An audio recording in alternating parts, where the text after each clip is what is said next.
Chapter 11:23. Knowing that Feng Ling was deliberately being stubborn, Wen Liqing couldn't help sweating for her and subconsciously cleared her throat to remind Feng Ling to pay attention to her words. Feng Ling still looked at her calmly. There are so many men in the base.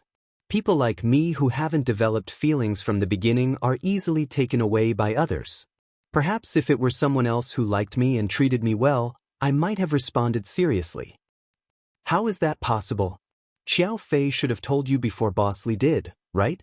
Have you ever fallen in love with Xiao Fei? Wen Liqing said and winked at Feng Ling, reminding her that there was someone behind her. Feng Ling fell into deep thought and then answered seriously, maybe it's just because Boss Li is a little more handsome than Drill Master Xiao. Boss Li is sure to win. Wen Liqing squeezed out a smile. Really? I think Xiao Fei is also very handsome. Please, Feng Ling, if you can say that Boss Li is more handsome, or even if you can say a few words to defend Boss Li on the matter of whether he is handsome or not, perhaps this situation will not be too serious. Don't be stubborn and court death. However, Feng Ling leaned against the coffee table and held her chin seriously with one hand. Indeed, maybe if I had thought about it a little, maybe now I and Drill Master Xiao have already passed our 3-year anniversary. Wen Liqing smiled. If she didn't court death, she wouldn't have died. She really couldn't be saved. Speaking of which, in addition to Boss Li's handsome appearance and high status, he is nothing more than a devil who has bullied me in the base for many years. What on earth made me fall in love with him? Come to think of it, the last thing I should have done was... Wen Liqing suddenly stared at the direction behind Feng Ling and suddenly raised her voice. Nan Heng. Before Feng Ling finished speaking, she was about to say the second half of the sentence when her voice suddenly froze. She turned around and looked back. The man in a black shirt was standing quietly, unhurriedly rolling up the cuffs of his shirt. At the same time, he gave Wen Liqing a faint smile and greeted her in a normal tone. Isn't your brother also in City C? Why does he have time to come here? As he spoke, the man approached with his strong and slender legs, but his eyes did not look at Feng Ling. You've been in Sea City for some time. When do you plan to return to America? All the words were directed at Wen Liqing. I've signed a contract with the medical school in the city. I have to stay there for at least 3 months before I can move. Wen Liqing felt the atmosphere was a little awkward, so she gestured to Feng Ling to explain quickly. When Li Nanheng walked past, he glanced at the coffee table. He seemed to be smiling politely, but his voice was indifferent. Miss Wen, what would you like to drink? I see that your complexion is very ordinary. Forget about the drinks, how about a cup of tea? There are all kinds of flower tea in this hotel. It's a good choice for ladies. Anything is fine, Wen Liqing answered eagerly. 5 minutes later, Li Nanheng came over with 2 cups of high-quality roses and placed them on the coffee table in front of them. Wen Liqing quickly said, Thank you. You guys talk first, I'm going to change my clothes, the man said indifferently. All right. Wen Liqing felt that she had known Li Nanheng for so many years. They grew up together, but this was the first time she felt that she had to be so careful when talking to him, for fear of igniting the fire. Li Nanheng nodded and turned to go to the bedroom. It was not until the bedroom door opened and closed that Feng Ling looked at Wen Liqing silently. Wen Liqing was also helpless. She looked at Feng Ling's obviously deflated expression. Now you know that you said something wrong? I've been reminding you just now. Why didn't you notice it? Feng Ling, I thought you just had a sore throat. You usually say that you are a very quick-witted person. Why do you become so slow when it comes to Li Nanheng? Wen Liqing raised her hand to touch her forehead. I think he is most likely angry. Think of a way to coax him. I originally wanted to talk to you because I was in a bad mood, but now I'm not in the mood to talk to you. Hurry up and solve your own problem. Wen Liqing directly left. She did not dare to drink the flower tea. She was afraid that Li Nanheng would directly poison her because of his expression. In the bedroom, the man had just taken off his shirt and was about to pick up the black t-shirt on the side to put it on. Feng Ling knocked on the door, but there was no response from the person inside. She simply pushed the door open and entered, only to see that the man was shirtless and was about to change his clothes.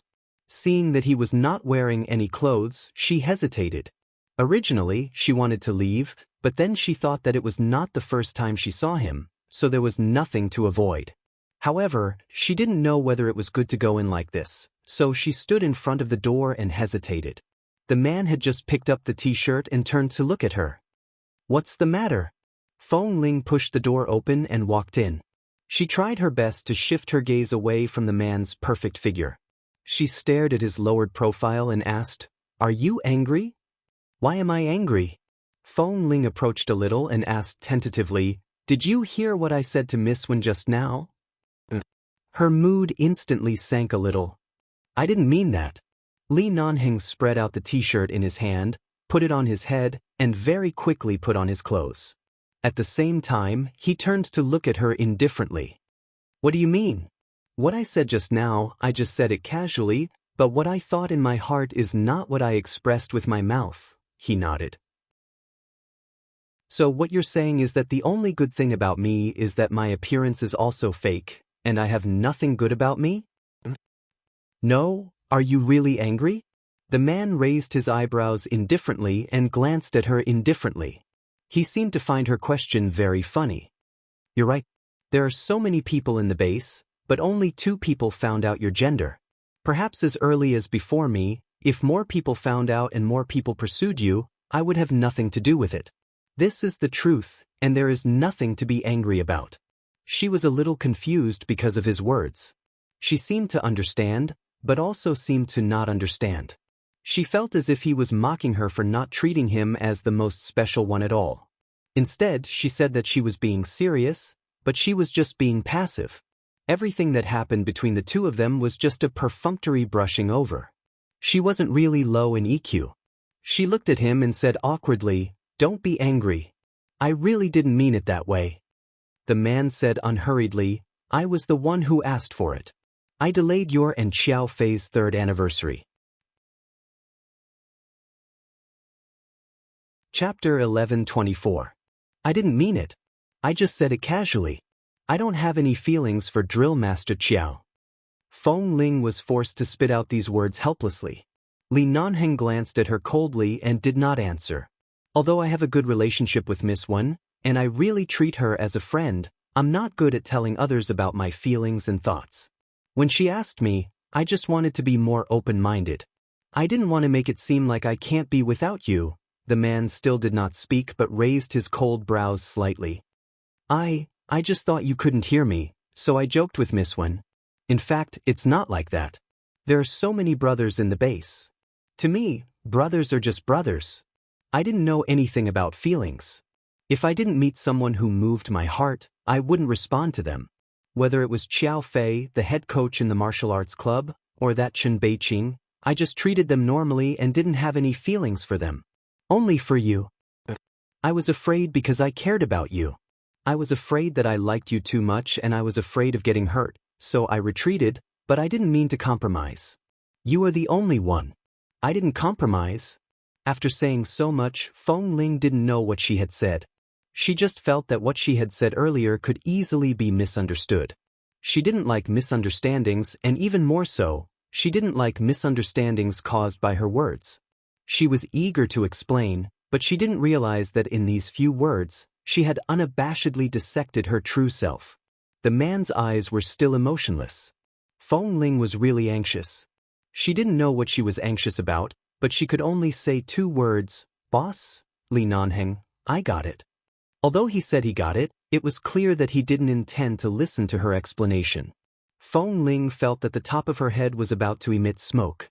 She stood there looking at him and didn't move.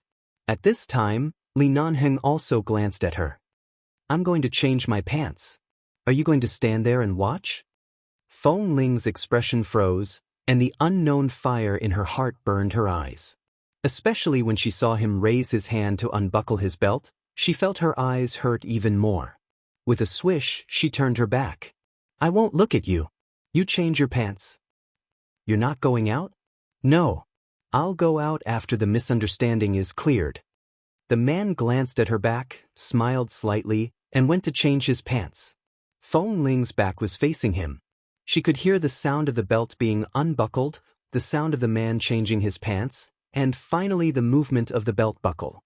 However, before he could say that he was done changing, she thought about it and didn't turn around immediately, afraid that she would see something she shouldn't see. In the base, men often went out to train bare-chested, so she could barely accept a man's upper body, but not his lower body. Seeing that she was still standing there stiffly, Li Nanheng casually took off the watch on his wrist and placed it on the bedside table. He said, "You also know that you were misunderstood, so you tried to explain it clearly. The feeling of being misunderstood is not good, so in the past 3 years, you hid for 2 years and denied everything that happened. No matter how indomitable a man is, his heart is not made of stone. You threw my heart to the ground so many times. How do you think I feel?" Feng Ling frowned and turned back to look at him. "Even the words that come out of your mouth can be against your heart, let alone the things that the media exaggerated."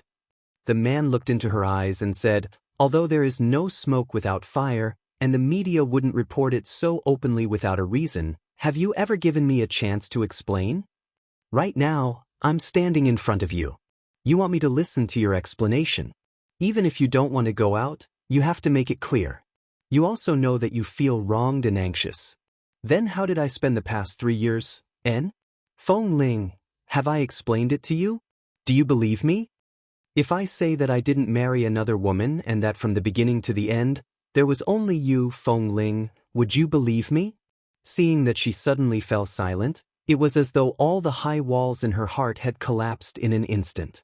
Seeing the determination in her eyes suddenly crack, Li Nanheng didn't know whether to be angry or distressed. He looked at her. "Come here." Feng Ling didn't move but just looked at him. The man raised his handsome brows at her. "Are you still unwilling to take a step toward me?" Feng Ling paused, raised her feet slightly, and then slowly took a step toward him. This step was not very big, and there was still at least 2 meters between them. She looked at him and took another step until she was right in front of him. The man looked at the woman who was finally willing to take a step towards him. Her eyes were filled with the grievance and anxiety that she had held back for 3 whole years. Her eyes were a little red, but she refused to let the tears fall. She just looked at him. "Look at your aggrieved appearance." Li Nanheng looked down at her and raised his hand to rub her head. "I'm not that unconfident. Who cares about Xiao Fei? Who cares about those messy people? As long as I'm around, you can't just make do with it. You can only love me dearly. Otherwise, why would you be afraid to this extent? Feng Ling, how can you be so shameless?" Li Nanheng sneered. "If I'm shameless, how can I get a wife?" Feng Ling said angrily with reddened eyes. "So you did it on purpose just now?" Li Nanheng raised his brows. She couldn't continue speaking. Regardless of whether he did it on purpose or not, she was the one who started the problem. If she hadn't been so stubborn just now and suddenly explained herself in a moment of desperation, she wouldn't have made herself so awkward. She was just short of forcing him to dig out her heart for him to see just like he did. The man's hand caressed her head and then paused on the back of her head. He then lowered his eyes to look at her reddened eyes. "Yo, you're crying?" Feng Ling, "No." Li Nanheng smiled. His cold, slender fingers gently lifted her chin. He lowered his head to approach her and looked into her eyes. "You're clearly crying. The fact that you're crying means that one of the words you said earlier is true." "Which one?"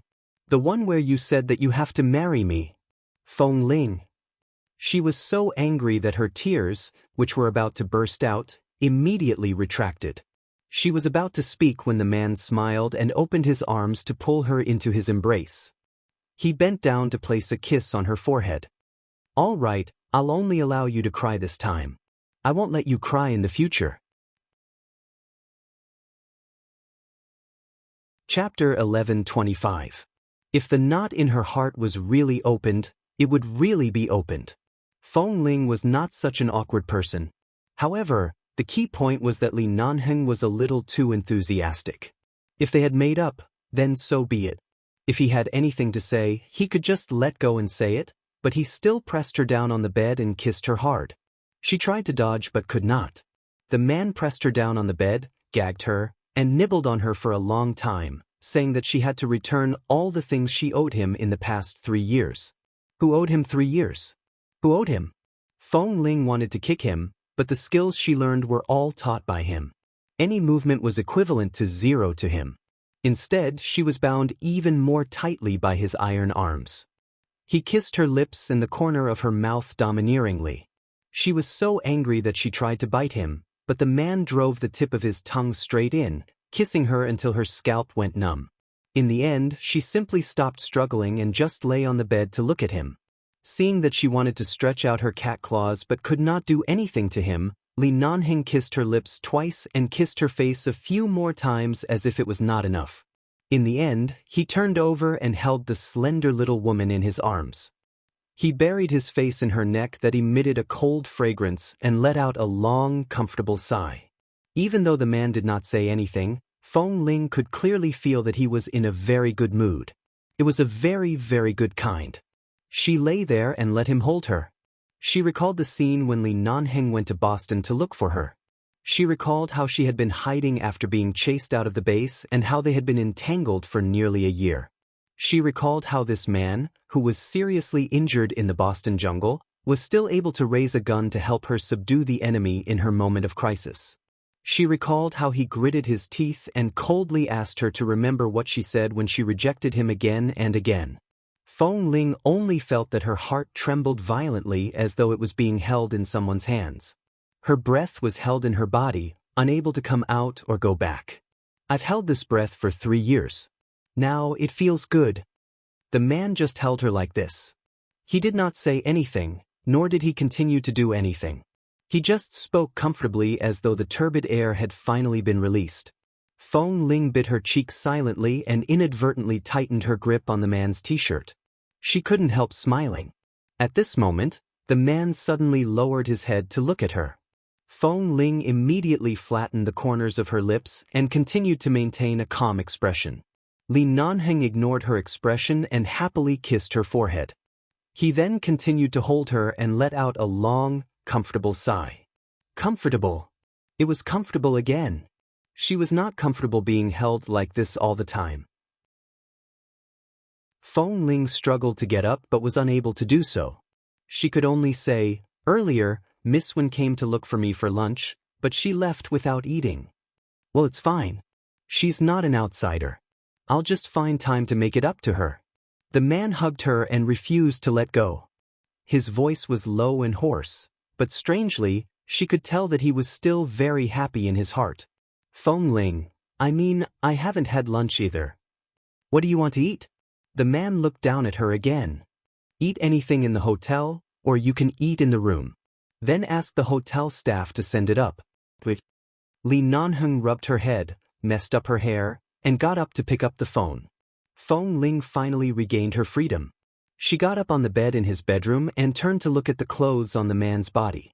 She recalled the scene when she came in and saw him changing his clothes. She glanced at her own clothes that were slightly wrinkled by him and got up to walk out. There was lunch and a buffet in the hotel. Coincidentally, it was lunchtime. She made a call and in less than 10 minutes, the staff came in with a dining cart. After placing the main dishes and side dishes on the table, the staff pushed the dining cart out. Feng Ling had just returned to the bedroom to call Wen Liqing. After confirming that Wen Liqing had left to find her senior sister for lunch, she was relieved to know that she had someone to accompany her. When she walked out of the bedroom, Li Nanheng happened to come over and was about to call her out for lunch. The two of them looked at each other. The smile in the man's eyes did not disappear, causing Feng Ling's mood to be slightly stirred. She coughed and looked at the table. "Why are there so many dishes?" "There's a banquet in the hotel today, and the kitchen has prepared a wide variety of dishes. The people in each room have ordered food, so they have prepared it together. Usually it's not so sumptuous." Li Nanheng gestured for her to sit down. Feng Ling walked over and sat down. Seeing that there was even matsutake soup on the table, she guessed that the person holding the banquet in this hotel today should not be ordinary. Then she recalled that Li Nanheng said that he had to attend an event with a partner related to the Li Corporation today. He did not say whether it was in this hotel or somewhere else, but he did come back quite early. He was so early that she almost got angry when she was unprepared. Li Nanheng sat down and watched as she carefully placed the tableware and then scooped some soup to drink. From the looks of it, she was really hungry. When she was hungry, she would not make excuses. It was probably because she was used to living in the base. When she was hungry, she would eat. When she was thirsty, she would drink. There was no need to be shy about anything. Everyone was comfortable. Previously, because of her words that she might be dating Xiao Fei for 3 years, although his impetuous mood had been soothed, now that he saw her eating, the ice and snow in his heart really melted. This mood came out of nowhere.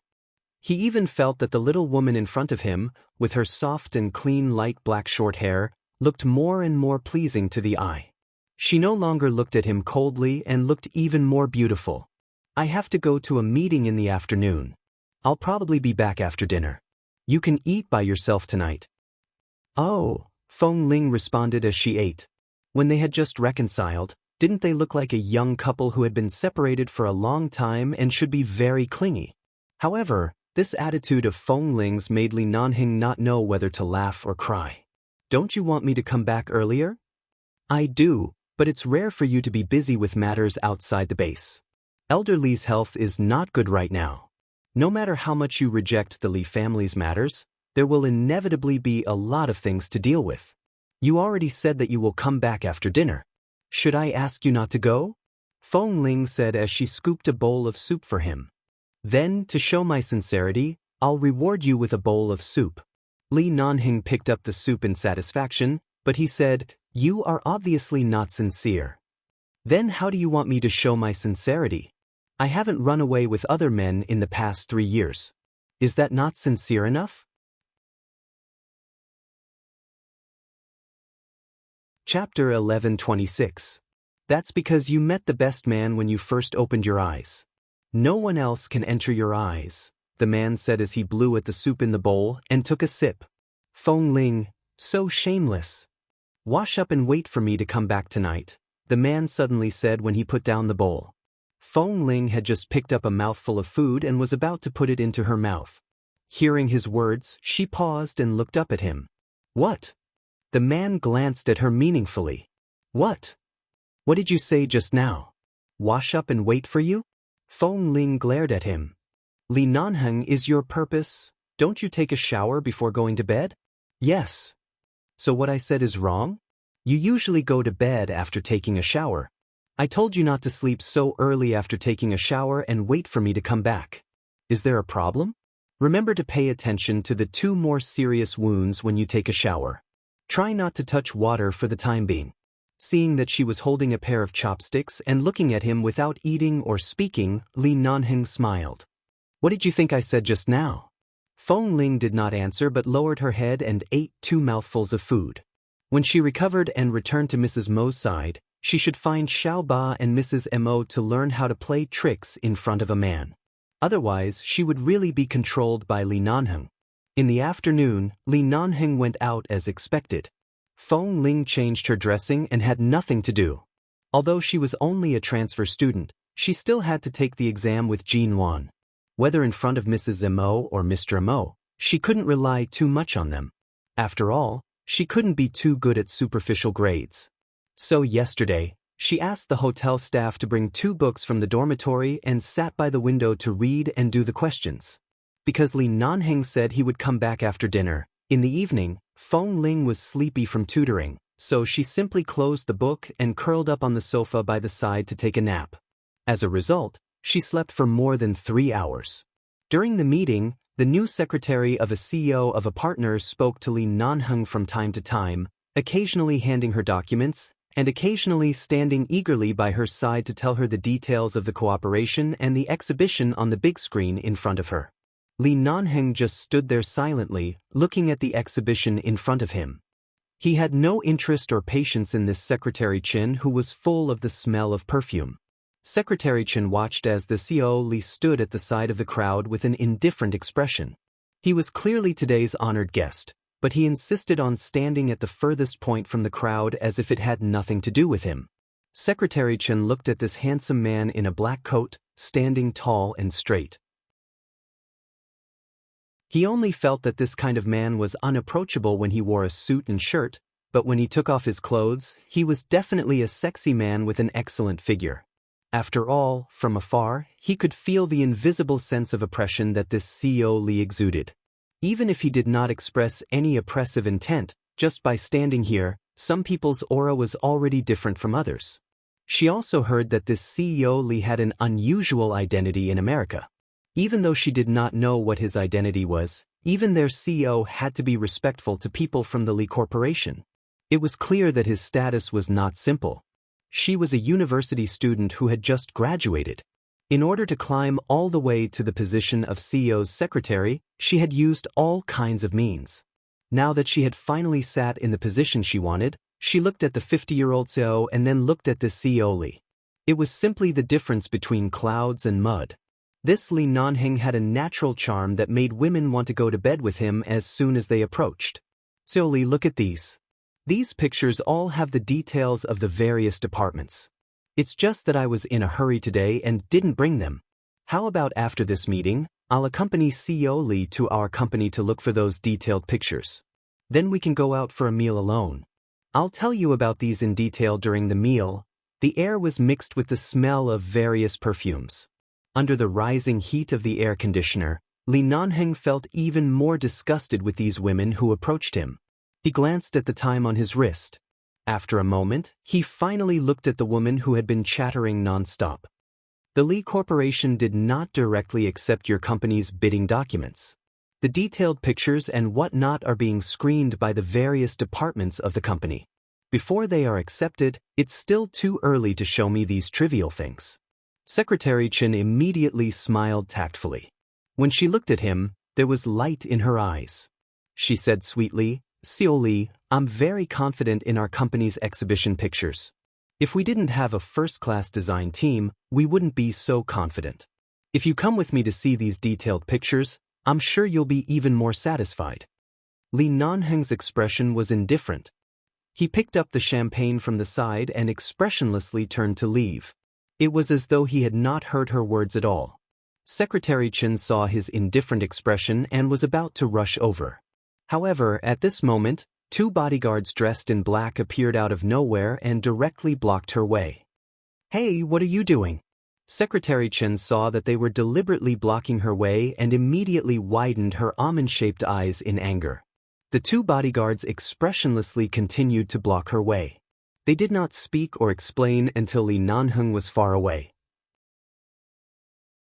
After confirming that this love-struck secretary would not find an opportunity to pester him again, the two of them silently retreated. Secretary Chen rushed into the crowd again. After looking for a long time, she could not find CEO Lee. She immediately stomped her feet in anger. Perhaps learning about financial knowledge was really an effective method of hypnosis. Feng Ling slept especially soundly. In the end, she was still woken up by a phone call. She groggily picked it up and heard a familiar voice. I'm going back soon. Have you eaten tonight? I'll buy some for you to eat. She was stunned for a moment. She slightly sobered up and rubbed her forehead on the sofa. Boss? Her voice was somewhat hazy and hoarse, as though she had just woken up from sleep. Lee Non-heng paused on the other side of the phone. Were you sleeping earlier?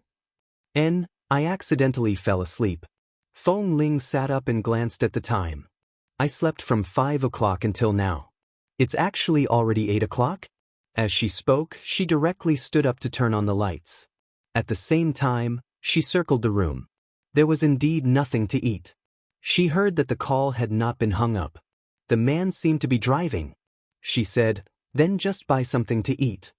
Halfway through her words, she suddenly thought of something. Are you done? Lee Non-heng, I've already said that I'm going back soon. Did you sleep until you lost your memory? Chapter 11:27. Feng Ling, I was a little muddle-headed just now. As expected of Feng Ling, other women couldn't wait to ponder every word of his over and over again to find some traces of feelings, but she was really a model of fickleness. Lee Non-heng glanced at the food city he passed by and remembered that Feng Ling liked the rice noodles there last time. She said that it was one of her favorite foods after coming to China. He drove the car over and said to the phone, all right, wash your face and get ready to welcome your husband back. Feng Ling? Whose husband? I don't have a husband. At this time, the man had already hung up the phone with a smile, got out of the car and went straight to the smoky food city. This food city not only had special snacks from all over the world, but there were also some shops selling various small things that girls liked.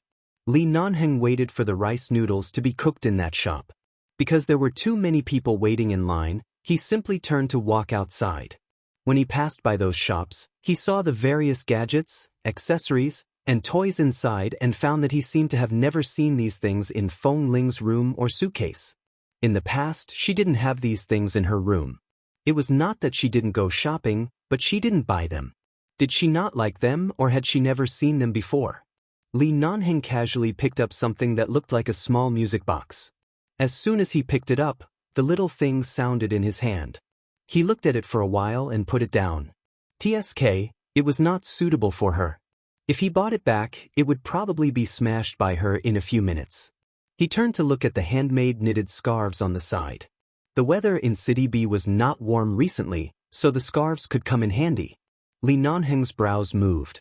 He remembered that Feng Ling usually wore black, white, or gray clothes, but most of them were black. She always looked cold and cool. Black? What color would look good with it? He looked at the scarves and picked up a red one. The quality was good. It was handmade and looked very warm. He thought about how Feng Ling would look when she wore this scarf. It should look good, so he paid and left. When he was about to go back to pick up the rice noodles, he saw a shop selling handmade soap and various handmade gadgets. There were a few hand creams on the stall. He saw a few words written on the introduction below. Moisturizing, long-term use can eliminate thin calluses. Because Feng Ling held a gun for a long time, there was a very thin layer of calluses on her white, tender, and slender hands. As a man, he had never used this kind of thing, nor had he seen her use it. He didn't know if it was just an advertisement or something, but he still went up to ask, "How long will it take to eliminate the calluses?" The shop assistant with exquisite makeup came forward and said enthusiastically, "Sir, this is made with papaya ingredients. The effect is similar to the papaya cream from Australia, and it's even better. It's very moisturizing. It's our new product this year. The weather is getting cold, and both men and women's hands will be very dry. It's good for the skin to apply some hand cream." It was followed by a long string of descriptions that only women could understand, but Lee Nanheng could only understand a few words. Persevere, the thin cocoon will slowly soften until it disappears. In the past, Lee Nanheng didn't think there was anything wrong with the thin calluses on Feng Ling's palms. She had been training in the base for a long time and didn't get tanned. It was just a thin layer of calluses on her palms. But when Liqing once accidentally mentioned that no girl would not care about this. It was natural to love beauty and pursue perfection. After listening to the shop assistant's extravagant advertising, Lee Nanheng didn't say anything more and bought two. He then went to take away the cooked rice noodles and drove back to the hotel. Since this man bought the hand creams, the shop assistant's eyes almost never left him. They saw that he actually went to buy a bag of rice noodles and then walked out. Then they saw the car he was driving and thought of the trench coat and suit he was wearing just now. They knew that he was definitely not a simple person. And this man not only looked not simple in his clothes and aura, but also dazzling just standing in the crowd. But he actually just bought a bag of rice noodles. Shouldn't this kind of person live in a 7-star hotel, eat Michelin food, and drink red wine that costs tens of thousands of yuan? A few minutes later, Lee Nanheng parked the car in the underground parking lot of the 7-star hotel and entered the elevator with a bag of things and a bag of rice noodles in his hand. Feng Ling hadn't gone to take a shower. Anyway, she had bathed in the morning. She didn't go out much except to buy some things at noon. She didn't sweat much. She had slept too deeply, so her head was still swollen. She still wanted to sleep. But when she thought that Lee Nanheng would be back soon, she persisted for a while and put away the books she had read in the afternoon. Not long after, the man pushed the door open and entered. Feng Ling walked out of the bedroom not because the man had returned but because she smelled the rice noodles. She saw the bag in his hand. "Did you buy rice noodles?" "Yes, I bought rice noodles." Lee Nanheng nodded.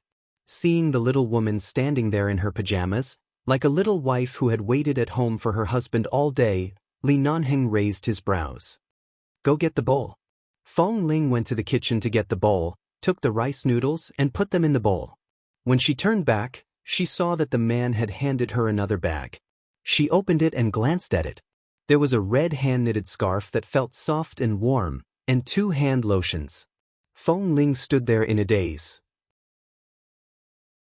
She didn't understand why he bought these things, nor could she guess the reason. Don't stand there in a daze. Go eat first. Fong Ling put down the bag in her hand and turned back to the dining table. As she put the rice noodles into a small bowl, she couldn't imagine why someone like Li Nanheng would go to a small food city alone to buy these things for her. Last time, when she said she would go to eat there, it was only a spur-of-the-moment idea. At that time, she felt that Li Nanheng sat in that kind of food city. Even though he didn't seem to be unwilling, she still felt that he didn't fit in that kind of place. Thus, she never expected that Li Nanheng would go there again and even help her pack rice noodles. And these rice noodles were the same taste she had last time. At that time, he clearly didn't say anything, but he remembered the taste she liked. Fong Ling glanced at the bag on the sofa thoughtfully. She knew that there was a shop that sold those things nearby. So, did Li Nanheng buy these things for her on the way?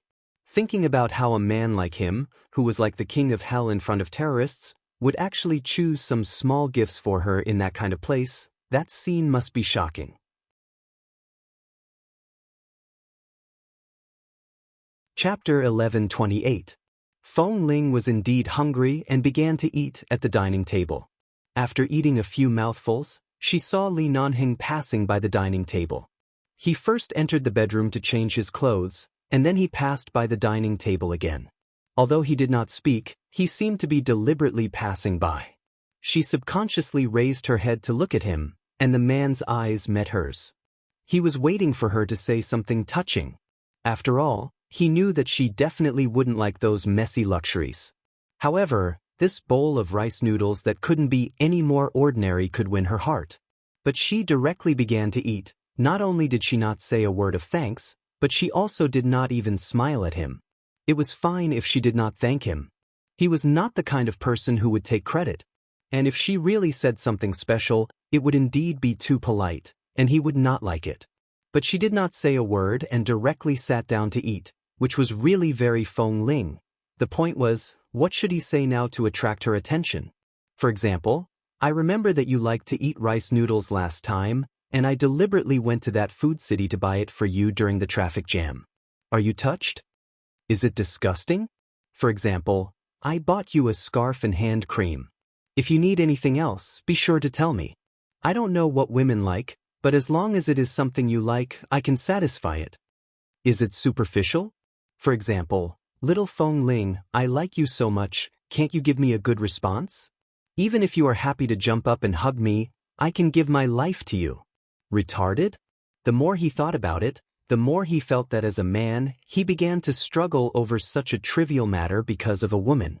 The corner of Li Nanheng's mouth trembled, and he simply did not continue to pass by the dining table, directly going to the kitchen to make coffee. Fong Ling ate the rice noodles while watching the man's back. She did not understand what was wrong with him just now. Could it be that he did not eat tonight and wanted to eat a few bites? But that was not right. If he really did not eat, he definitely would not only buy a small portion, and this was only a small one, not a large one, so it was not possible. Then why did he look at her and the rice noodles in front of her with burning eyes? Hearing the sound of the coffee machine in the kitchen, Fong Ling was puzzled for a moment, and then lowered her head to eat the rice noodles. In fact, it was mainly because she didn't know what to do if she didn't eat. After she slowly finished eating, she heard the sound of the coffee machine in the kitchen stop. Fong Ling hesitated for a moment, stood up to clean up the dishes, and brought them into the kitchen. Seeing that the man was standing in front of the coffee machine, deep in thought, she cleared her throat. "Boss, move aside. I'll wash the dishes." Li Nanheng turned to look at her. Originally, he wanted to say that he could leave the bowl here, but when he saw her lowered eyes, his mood instantly brightened up. Was she shy? Fong Ling did not look at him directly. Seeing the man take half a step to the side, she walked over to put the bowl and chopsticks in her hand in. She did not pay attention to the dishwasher by the side, turned on the tap, and began to wash the dishes. After that, she washed her hands and wiped them clean. She turned around and was about to walk out when she bumped into the man's sturdy chest. She paused and looked up abruptly, only to see the man looking down at her. She didn't notice when he suddenly turned around from the direction of the coffee machine. Feng Ling froze in front of him. Her eyes flickered, and she was about to lower her head to sneak over when he raised his arm, but the man caught her in his arms and pulled her into his arms. He lowered his head and sniffed her hair hard, and then chuckled softly, "Your hair is dry. Haven't you showered?" I showered in the morning. I slept in the evening and didn't have time to wash it." As Feng Ling spoke, she shrank her neck slightly because of the man's breath on the top of her head. "Boss, let go of me first." "I'll go." "Go what? You just finished eating. Shouldn't you wait for a while before showering?" The man's arm was still firmly tied around her, and at the same time he chuckled and kissed her hair again. "It's been a long time since you've been alone with me like this. Are you not used to it?" Really? No. In fact, Feng Ling didn't know what kind of feeling this was. In the past, although she lived on the same floor as Li Nanheng in the base, there was at least a wall between them. At that time, even if they were close to each other, even if they had such a short period of love, they didn't always stay in the same space. Besides, there were so many things to do in the base, and they wouldn't be as idle as now when she was recuperating. After not seeing him for so long, the next time they met was in Boston. At that time, when she faced him, her mood was not like now. Even if they were in the same place at that time, she wouldn't feel embarrassed and would even be as cold as she could be. That feeling was also different from now. In the past few days, when he approached her, she had been cold and distant. The way the two of them interacted with each other was exactly the way Boss Lee interacted with the former members of the base. She didn't speak much, so at least 2 days passed peacefully. But now it was different. Right now, the air seemed to be emitting the sour smell of love. She had no idea how to eliminate the ambiguity in the air and the possibility that a spark could ignite a prairie fire at any time. After all, she was not 17 or 18 years old now. She was almost 21 years old, and Li Nanheng was no longer the him who didn't reach out his claws to her because she was too young. Right now, he was no different from a wolf who had been vegetarian for many years. When he looked at her, even if his expression was not too obvious, she could vaguely feel that she was a piece of meat next to his mouth. She could be eaten up at any time. He probably didn't know that the little woman who usually dared to charge alone with a gun was now evasive in front of him, as if she was afraid of being caught and kissed again. It was so tempting that he wanted to commit a crime. Li Nanheng held her firmly in his arms, lowered his head, and gradually kissed her on the head. As soon as he kissed her earlobe, Feng Ling trembled and rushed to push him away. However, the man gently bit her ear. Li Nanheng held her firmly in his arms, lowered his head, and lowered his head to kiss her. This bite almost made her cry out softly. Chapter 1129. Feng Ling hurriedly raised her hand to cover her ears and looked up at him. "Don't." The man paused slightly but didn't move away. He just looked at her from such a close distance. He saw her red ears and her face that was still trying to maintain composure. So sensitive? Feng Ling could only cover her reddening ears with her hand and say, "My injury is almost healed. Mrs. Mo is going to attend an event tomorrow night. Although she didn't ask me to accompany her, this is my job after all. I plan to go back to her side tomorrow and continue to work as a bodyguard. I can't be lazy just because of this minor injury. Otherwise, I'll be too ashamed of Mr. Mo and Mrs. Mo's trust in me." "So," the man said as he glanced at the injury on her arm. According to the habit of the base, it was indeed not a big problem, but if Ji Nuan saw this injury, she would probably drive her back and let her continue to rest. "So, don't kiss me. If something happens, how can I see Mrs. Mo tomorrow?" Feng Ling said and coughed again. "I've just been injured. She will definitely open my clothes to check carefully." Li Nanheng didn't speak at first but just looked down at her. Although the man didn't speak, his gaze on her was a bit hot. Feng Ling raised her hand to adjust the collar of her clothes and glanced at him again. The meaning in her eyes was self-evident. Li Nanheng suddenly smiled and said casually, What do you think I'm going to do to you? This time, not only Feng Ling's ears turned red, but she felt that her face might also become hot. She immediately said, I'm going back to the bedroom to take a shower. With that, she was about to leave. However, just as she was about to turn away, the man lowered his head to block her face. Feng Ling almost kissed his face when she turned away. She paused and looked up at him, only to see that the man was smiling. She glared at him. No matter what, I'm still your boyfriend. It's fine if you don't accompany me to the party, but you should at least kiss me before going to bed. Boyfriend. She didn't remember using this title when they were in the base or even when they were in a relationship. Was he already considered her boyfriend now? It was just that he didn't remember that night on the snowy mountain. Otherwise, he would probably be talking about her man right now. Feng Ling looked at him expressionlessly. Protecting Mrs. Mo is my duty. It has nothing to do with accompanying you. Besides, haven't we been busy all these years? What's there to accompany? Do you think I like you just so you can ignore me? But, no buts. Are you going to kiss me or not? What does a kiss mean? I'm happy. Feng Ling looked at him speechlessly. She looked at his lips and then at his face. Although she was not short, in front of this man, there was still a long distance between them. She raised her head and quickly kissed the man's cheek, then pushed him away and was about to leave. All right, I'm going to take a shower. At this moment, the man smiled contentedly, pulled her back into his arms with his long arms, lowered his head, and kissed her hard on the lips. When Feng Ling glared at him because he didn't keep his words, he kissed the corner of her lips again. Go. His tone was still a bit dissatisfied, but he had to let her go for now, and there was an indescribable doting tone in it. Finally, when the man was willing to let go of her, Feng Ling slipped back into the room to take a shower. Feng Ling slept soundly until 9 o'clock the next morning. When she opened her eyes, she habitually looked at the time. After taking a shower last night, she went out of the bedroom and saw that Li Nanheng was on the phone. From what he said, it seemed that he had a lot of things to do in City C. She didn't disturb him and went back to the bedroom to dry her hair and sleep. It was already so late, but she still hadn't contacted Jin Wan. She immediately woke up and sat up. When she walked out of the bedroom, she found that she was the only one in the room.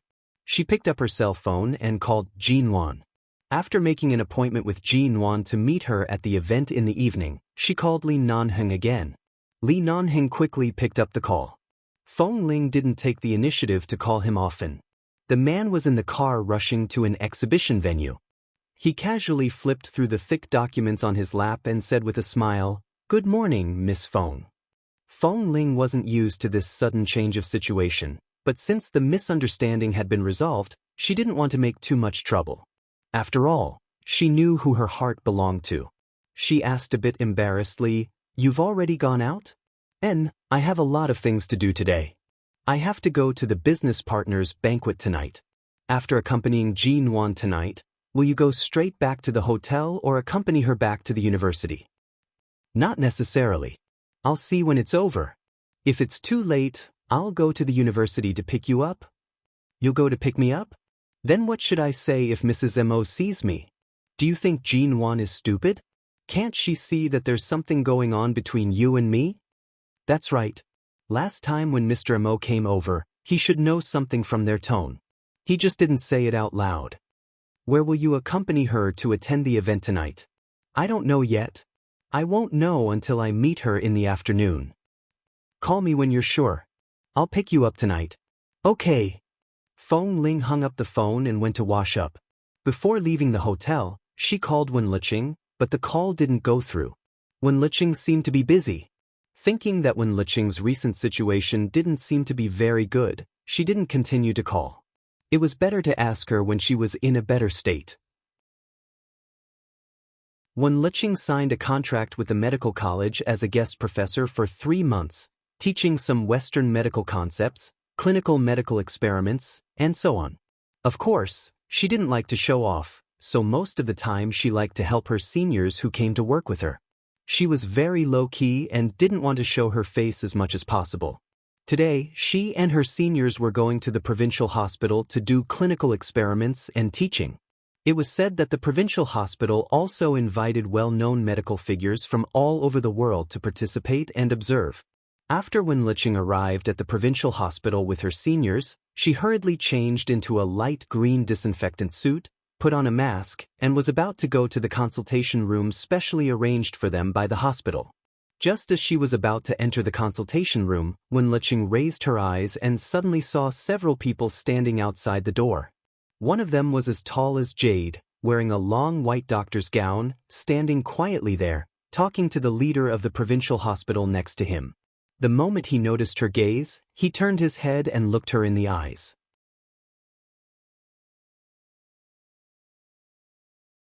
Chapter 1130. She didn't need to see the other party's face carefully at all. Just a figure from the side was enough for her to recognize that it was Wen Linhan. He hadn't returned to the United States yet? Why did he appear in the provincial hospital? Today, the provincial hospital said that well-known medical figures from all over the world would be invited, including him. Normally, her brother would never participate in these activities. Even though people from all over the world had invited him, he rarely participated in these activities. Her low-key personality was influenced by him. She would more or less participate in some of these activities due to the face of various parties. On the other hand, he was like a god who could not be invited at all. But now he actually appeared here. At the moment when their eyes met, Wen Liqing's face turned cold. She looked away from the man's face and walked directly to the senior brothers and sisters who were talking to others not far away. She took the comprehensive clinical materials in their hands and left, no longer walking in front of them or looking at them. However, when she got inside, she saw that Wen Linhan was also a member of the clinical experiment and teaching today, and many medical scholars came today, so the scene was very formal.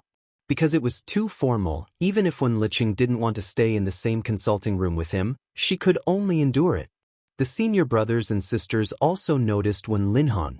Of course, they just glanced at Wen Liqing's direction and saw that she was wearing a mask all the time.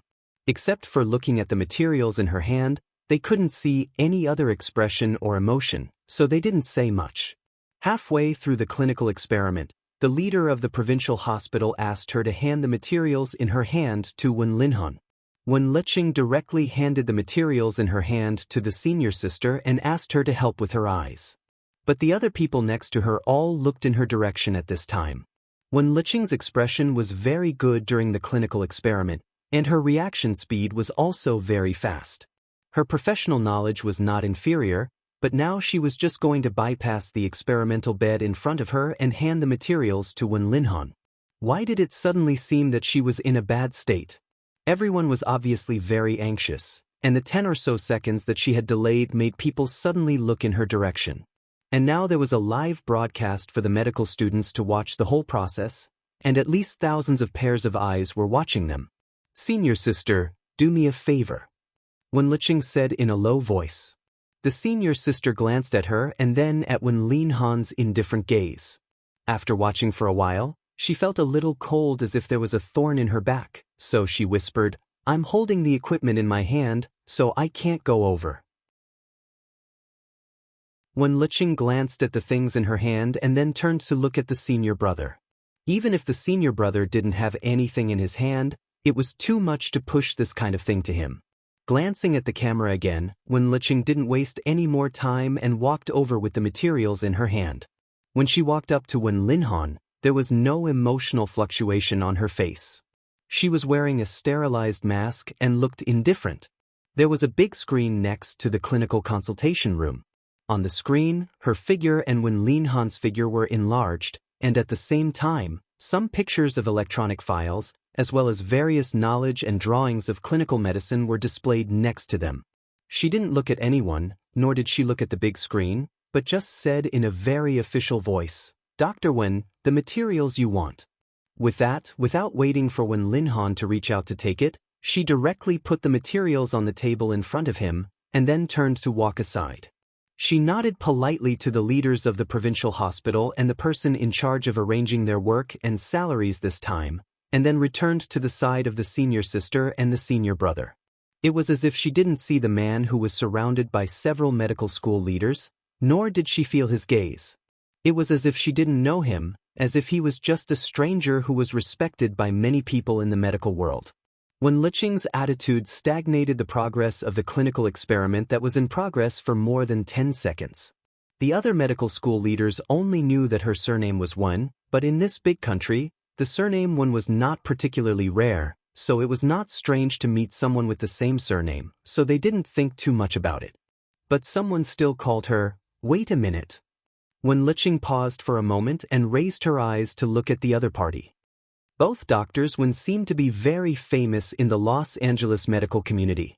I don't know if the two of you have communicated with each other when you were in the United States. Today's clinical experiment requires very precise suture removal techniques. Why don't both doctors Wen show all of us and the thousands of students of the medical college in front of the camera? Everyone in the clinical room, including the man's gaze, fell on Wen Liqing at the same time. Wen Liqing didn't look at Wen Linhan, nor did she pay special attention to the man's gaze. She just stood there and nodded politely to the leaders of the provincial hospital and the medical school. Since Dr. Wen is here, I'd better not show up. Dr. Wen's suture technique is worthy of everyone's observation and learning. I can also stand by and learn from him. After all, Dr. Wen has studied abroad for many years and was hired by Los Angeles City Hospital. There's no need to be so modest. I'm not being modest. I'll really show up. Wen Liqing said and raised her hand to introduce the senior sister and senior brother next to her. My senior sister and senior brother are better. They will demonstrate to the students with Dr. Wen, so the effect will be better. Seeing that she flattered others but trampled on them, the leaders knew that she was low-key and didn't say much. In the end, as she said, they invited her senior brother and sister and politely invited Wen Linhan to be their teacher. When Wen Linhan bypassed the table in front of him and walked to the clinical experiment table, he seemed to glance at Wen Liqing. Although he didn't speak, his eyes were clear, and he didn't pretend to be unfamiliar with her, but he didn't mean to say anything to her in public. He just looked at her as if he was sizing up how thick her disinfectant suit was. The disinfectant suit in China was also different from that in foreign countries. She had never worn this suit in the United States. Wen Liqing, who was wearing a green mask, also looked indifferent, as if familiar and strange at the same time. Wen Liqing lowered her head and took a step back as if she didn't see anything. She gave them the position on the side of the clinical experiment table, turned around, and walked away.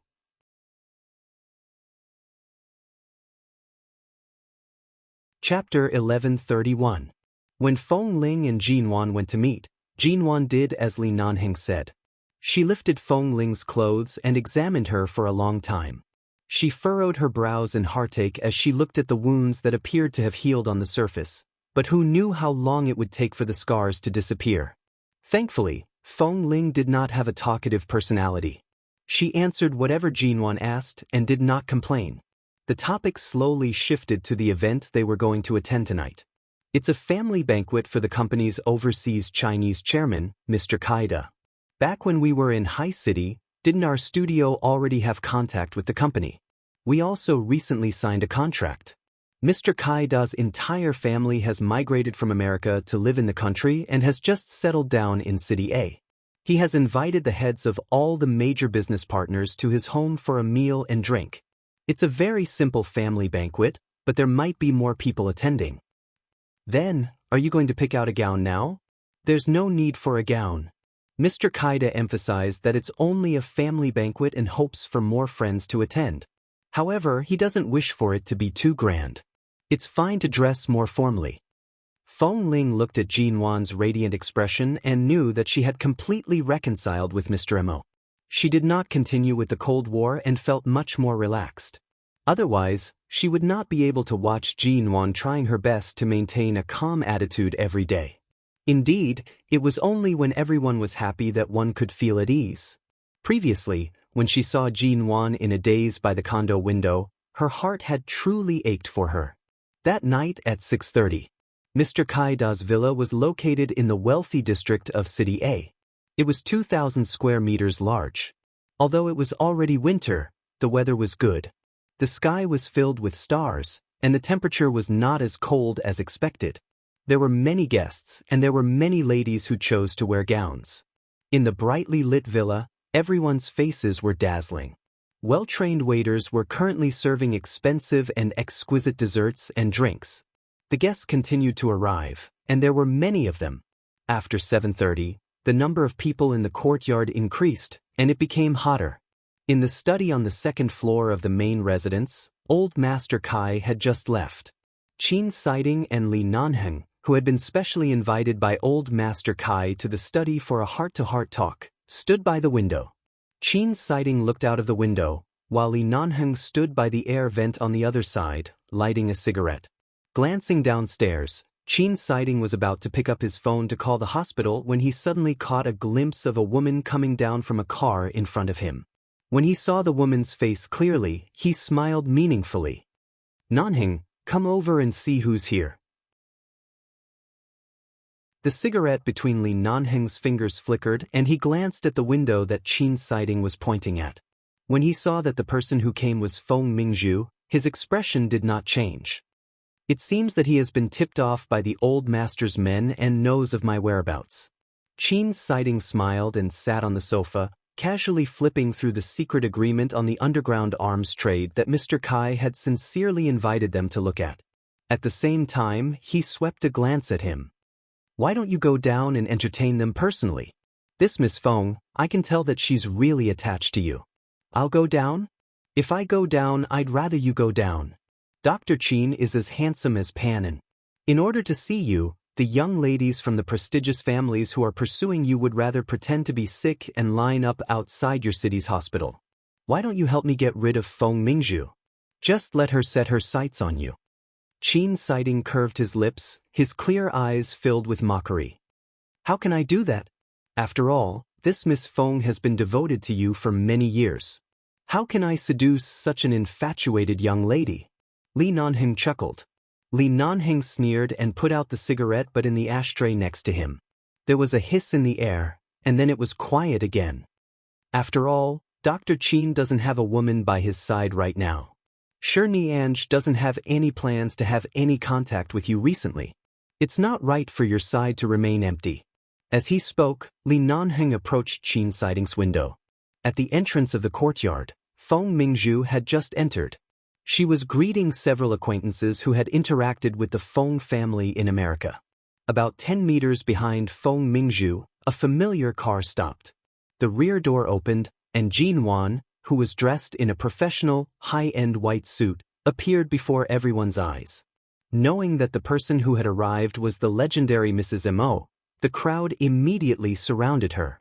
Only Li Nanheng's gaze was on the figure who had casually stepped out of the car. Feng Ling was dressed in a white blouse and black jeans, with a simple cashmere jacket over the blouse. She was still wearing a pair of black leather boots that she usually liked to wear. She looked absolutely unapproachable. She was still simple and clean without any makeup, and her hair was clean and fluffy. She followed behind Jinwan and raised her hand to block the crowd that surrounded Jinwan. Her eyes were cold, but on the surface she maintained a bit of politeness.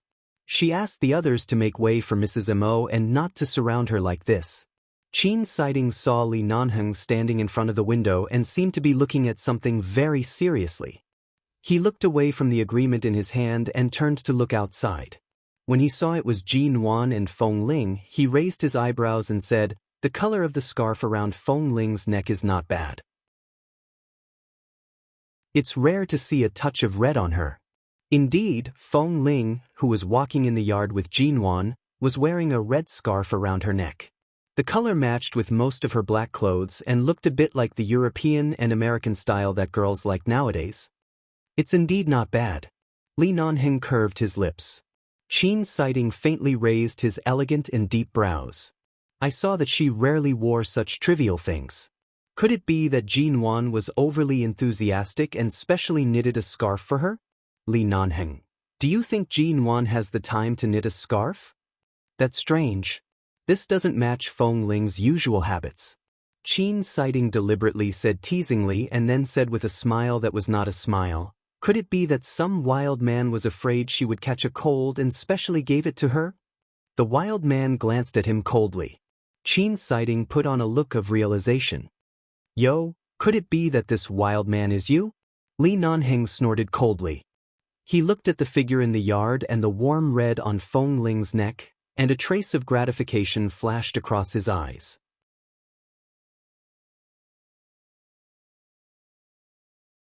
Chapter 1132. Walking out of the study, several bodyguards outside came up to him. Boss, we saw Feng Mingzhu just now. We've asked around and found out that old Master Li didn't pull any strings for her to come to China. She probably bribed the people around old Master Li to find out your whereabouts. Li Nanheng coldly curved his lips. Tonight, all of you better be on guard. Don't let her approach Feng Ling. What about Mrs. Mo? Arrange for Feng Ling and Jin Wan to a more secluded hall. Stay away from those messy young ladies. Based on Jin Wan and Feng Ling's personalities, they won't like to interact with those people. Tonight is Mr. Kai's housewarming party. Don't cause any unnecessary trouble. All right, we understand. We'll definitely not allow Feng Ling and Feng Mingzhu to meet, lest Feng Ling quarrel with you again. The bodyguard smiled as he spoke. He signaled to the other brothers with his eyes and quickly slipped away before Boss Li's gaze could devour them. Li Nanheng's gaze shifted toward the window of the study. Even if Feng Ling and Feng Mingzhu met, based on Feng Ling's personality, since the misunderstanding had already been cleared up, she would not misunderstand anything just because of Feng Mingzhu's appearance. If there really was someone by the side asking about something, if Feng Ling had any doubts, she would definitely choose to ask him directly. She would not hold back her anger or allow the misunderstanding to spread. This was something he understood about her. Back then, if it wasn't because the Li elders had interfered and chased her out of the base, if it wasn't because she had left so pathetically, she wouldn't have been so cold-hearted to the point where she wouldn't even give him a chance to meet again. Although Feng Ling appeared to be somewhat muddle-headed when it came to relationships, there were actually many things that she had thought through thoroughly. She was pure by nature, but she was not stupid. After Feng Ling and Jin Wan entered the hall, they realized that Mr. Kai's new home was truly large. Several villas were situated within this 2,000 square meter area. The banquet hall was also divided into 4 halls: plum blossom, orchid, bamboo, and chrysanthemum. Several young men dressed as waiters approached to lead them to the orchid hall.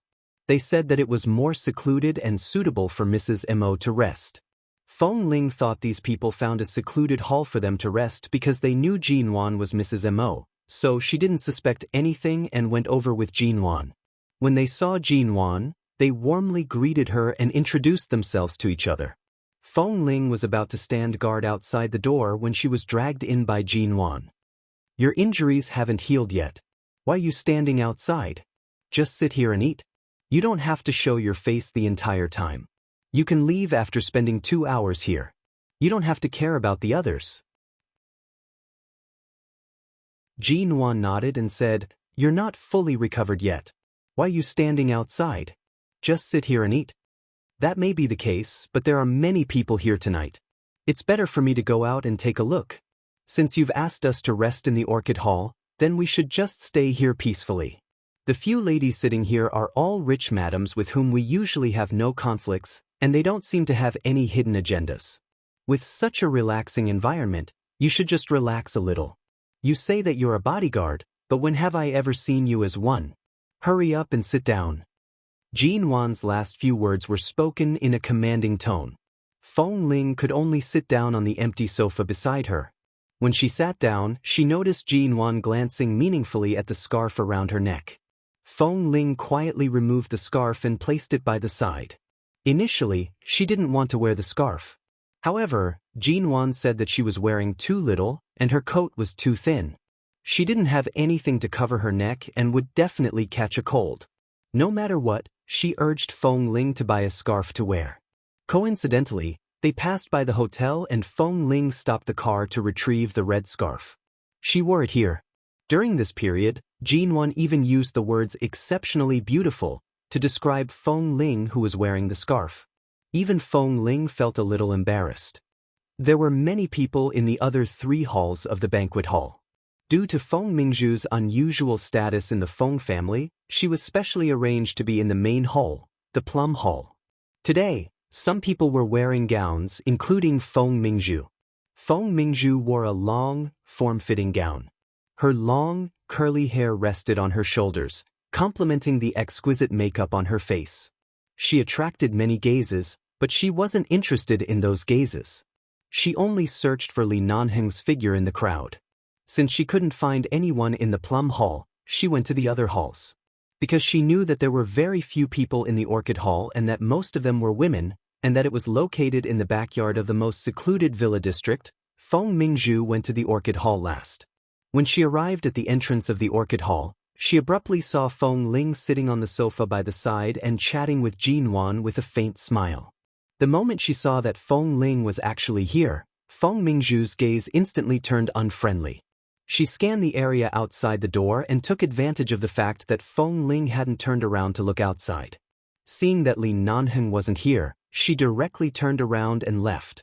As she walked, she clenched her fists tightly. She was really persistent. Did Li Nanheng know that she was here? Didn't they say that Feng Ling had no contact with Li Nanheng after she was chased out of the base? Furthermore, it was said that 11 Base had used some unknown method to summon Feng Ling back. However, Feng Ling bore a grudge against the base and refused to return. Furthermore, there didn't seem to be any close contact with Li Nanheng. It was said that when they met at certain events in Los Angeles, Feng Ling and Li Nanheng were like strangers. They didn't even look at each other. The two of them shouldn't have any contact, right? It was said that Feng Ling was currently Mrs. Mo's bodyguard. Thus, the long-haired beauty by her side should be the legendary Mrs. Mo. Because she wasn't sure what the relationship between Feng Ling and Li Nanheng was, it had been so long since the banquet started, but Feng Ling still hadn't gone to the front. It was likely that they hadn't met face-to-face and didn't know each other was here. Then it seemed like she should hurry up. Recently, when she was at the Li family, Grandfather Li had been dissatisfied with her because she had spread those things out. Recently, he hadn't helped her much. Even when she visited the Li family several times, Grandfather Li's attitude toward her was very cold. This time, she came to China to look for Li Nanheng. It wasn't Grandfather Li's help at all.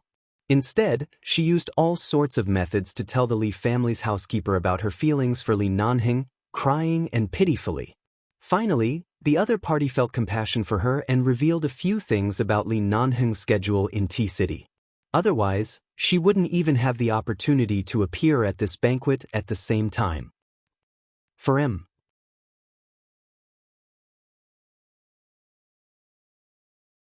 Chapter 1133.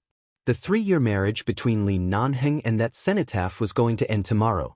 After this so-called 3-year marriage that would never be explained to the outside world, Li Nanheng's entire life would be reshuffled in 2 days. If she didn't hurry up and settle down now, it would be difficult for her to enter the Li family in the future. After all, Grandfather Li no longer planned on helping her. If she didn't harden her heart and do something, all these years of waiting and unwillingness would have been in vain. In the study on the 2nd floor, Li Nanheng played with his phone, his gaze deep. "You really don't plan on going down?" Qin Siding's expression was interested. After all, this is Mr. Kai's family banquet. So many people know that the legendary heir of the Li family has appeared. If you don't show up, the old man won't be able to accept it. To be honest, Qin Siding was quite looking forward to seeing Feng Mingzhu pester Li Nanheng. After being brothers for so many years, he had never seen Li Nanheng's companions bold enough to bump into an iceberg. This Miss Feng was truly stubborn. Li Nanheng suddenly smiled coldly. "Why should I go down? Tonight's main character is Mr. Kai. I'm just a gimmick. There's no need to seek trouble." Feng Ling is in the Orchid Hall.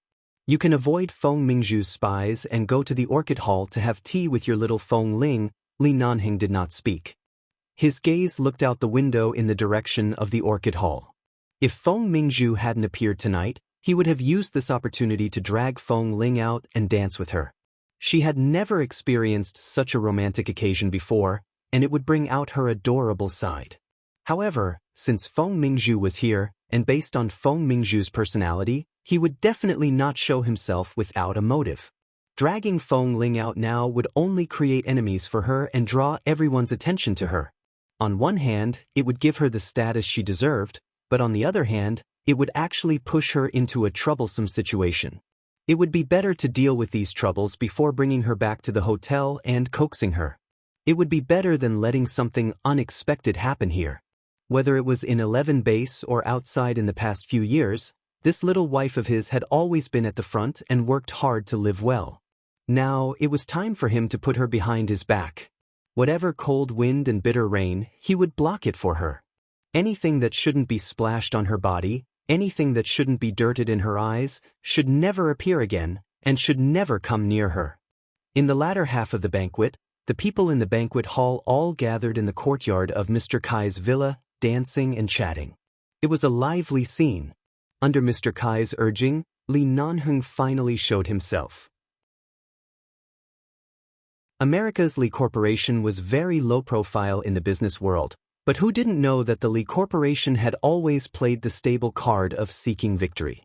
Their family's business legend had already shocked the American Chinese community several decades ago.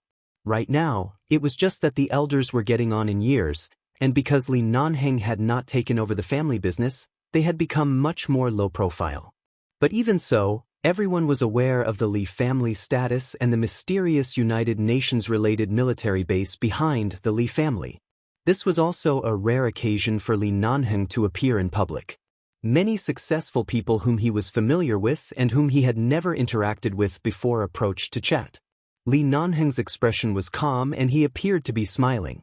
However, those who approached could sense that this Mr. Li was giving off an unapproachable aura.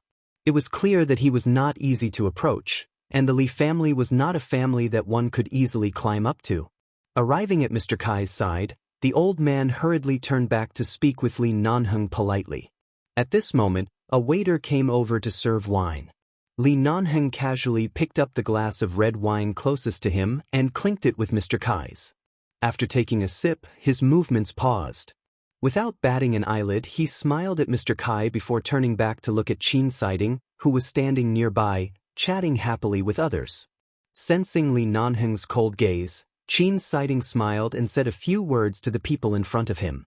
He then patted Mr. Kai's shoulder and turned to walk over. "What's wrong?" "There's something wrong with the wine." While the others were blocking Mr. Kai's way, Li Nanheng took the opportunity to turn around and pass the wineglass to him.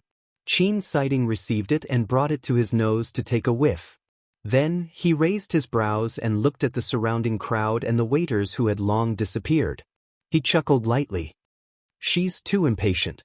She clearly knows that you're about to regain your single status in name, so she wants to hurry up and cook the rice?" Li Nanheng coldly glanced at him. "What's in the wine? This should be a very perverted and highly effective aphrodisiac from India.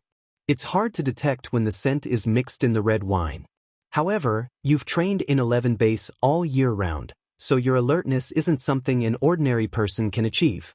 It's rare for you to be able to detect such a colorless and odorless substance in a second." As Qin Siding spoke, he casually poured the wine onto the grass by the side. Then, he brought the empty glass to his face and sniffed it carefully. At the same time he asked, "Did you drink it earlier?" "I did." Li Nanheng's expression was somewhat heavy. Qin Siding instantly sneered. "How much did you drink?" "A mouthful." "It's all right." Although the effects of the drug are rather fast and the effects are somewhat perverted, thankfully, you didn't drink much. If it's just a mouthful at most, you won't be able to sleep well for the entire night. It's not a big deal. As Qin Siding spoke, he picked up another red wine glass by the side and handed it to him. "Come, drink some wine to calm yourself. Nowadays, men should indeed protect themselves well when they go out. Otherwise, who knows when a woman will suddenly appear and force you to sleep with her." When Li Nanheng heard the words, "At most, you won't be able to sleep well for the entire night," his expression darkened. He took the wineglass but did not drink it. He only glanced at him coldly. "Indeed, Dr. Qin, not only were you forced to sleep with someone back then, but you were also kicked after you slept with someone. In this world, it's not only women who are not safe, but men are also not very safe when they go out." Qin Siding, Li Nanheng called the bodyguards over and said coldly, "Check the surveillance footage tonight.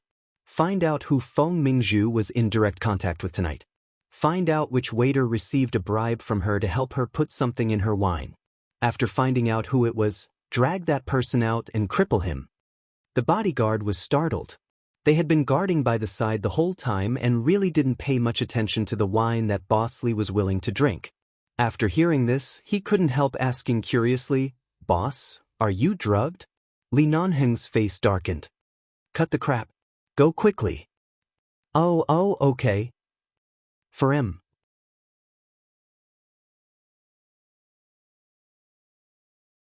Chapter 1134. 10 minutes later. "Boss, I found it." The bodyguard walked through the crowd and approached Li Nanheng to whisper, "Miss Feng spent a large sum of money to bribe a waiter working here." Miss Feng also claimed that she was not feeling well and went to the lounge that Mr. Kai had specially arranged for these guests. She found a room to rest and reportedly hasn't come out for more than 10 minutes. That waiter was blocked by the surveillance camera. Afraid that we would report him, he confessed everything. Miss Feng is waiting inside. After you drink, he will help you in. As they spoke, the two bodyguards occasionally raised their heads to glance at Li Nanheng's face. They could not see anything unusual on Boss Lee's face, nor could they tell that Boss seemed to have been drugged. Qin Siding turned to look at Li Nanheng. Li Nanheng calmly lit a cigarette and put it in his mouth.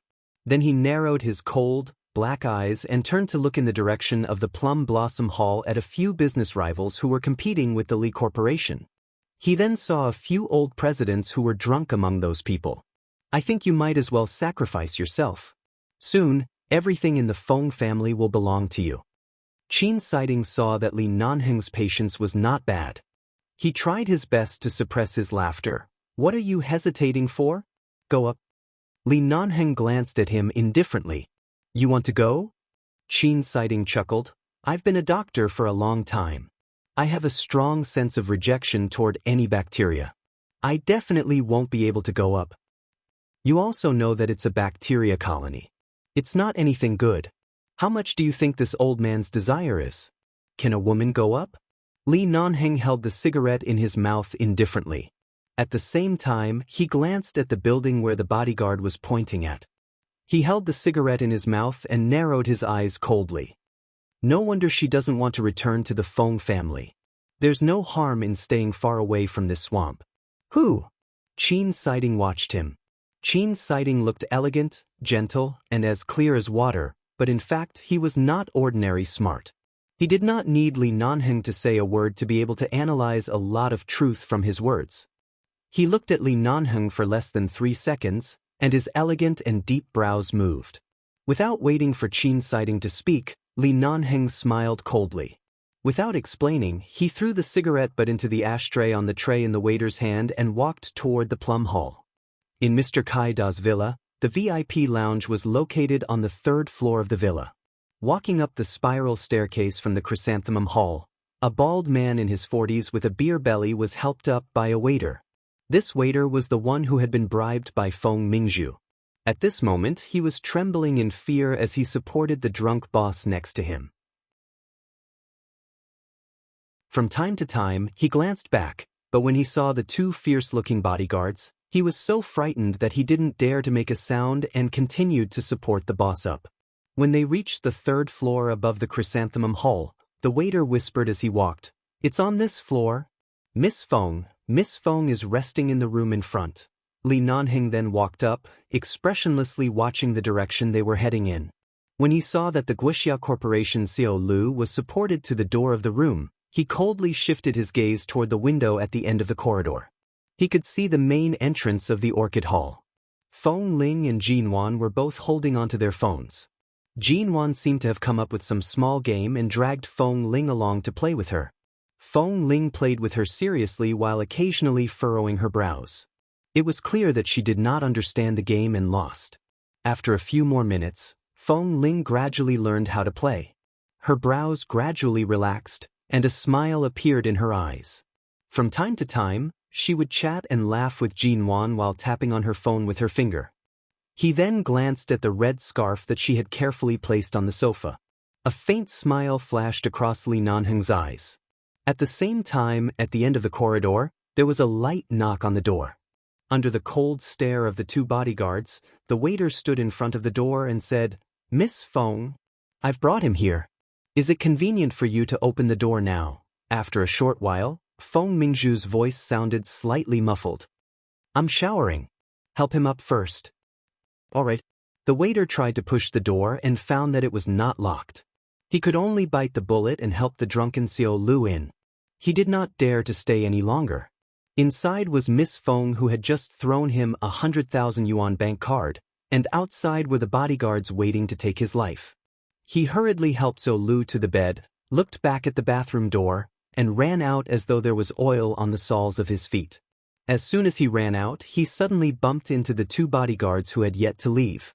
The moment the waiter met their fierce gazes, he was so frightened that his legs turned to jelly and he almost knelt on the ground.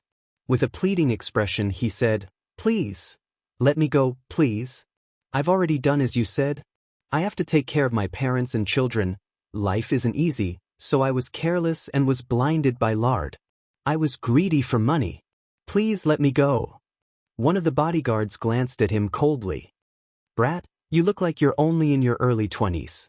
I can believe that you have parents, but you have children?" The waiter's expression stiffened and he hurriedly explained, "I get married early.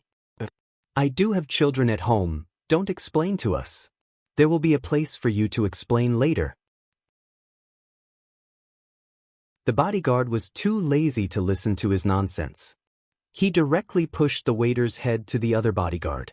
The two of them held the waiter down and warned him to shut up from now on, lest he disturb the people inside.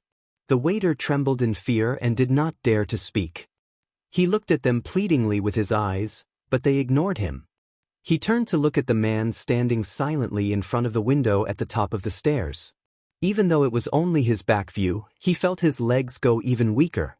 In the room, Xiao Lu was drunk and drowsily snoring on the bed for a long time. Feng Mingzhu heard the snoring outside while taking a shower in the bathroom. She had never heard how Li Nanheng slept, so she thought the rough snoring came from him. As she took a shower in the bathroom, she felt her face burning with excitement and shyness.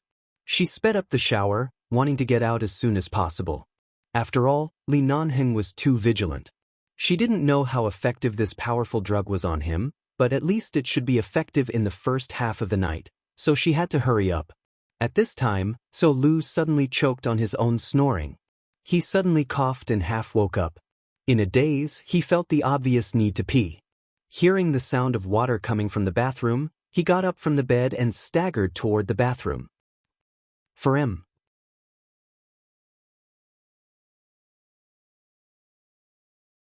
Chapter 1135.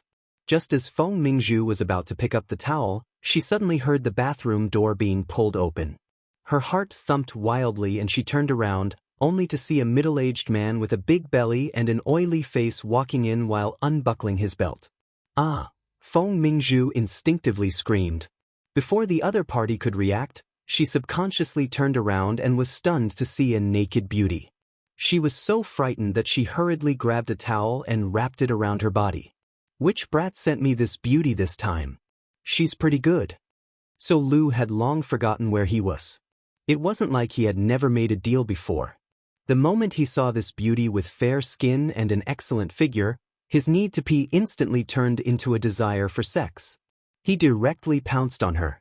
"Come, baby, I'm in a good mood today. Scram. Scram." Feng Mingzhu glared at him fiercely. She grabbed the shampoo and shower gel by her hand and threw them at him.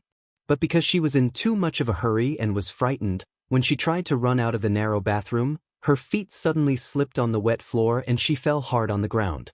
She was in so much pain that she was half lying on the ground, trembling all over. Xiao Lu lowered his head and saw that the towel she had wrapped around her body had come undone again, revealing half of her snow-white back. From the side, he could still see that seductive bundle of white. His eyes immediately lit up as he bent down to touch her back. "Don't touch me!" Feng Mingzhu only felt disgusted and screamed again. She wanted to push him away, but the fall earlier was too painful. It felt as though all the bones in her body had been broken. She struggled on the ground and tried to push him away.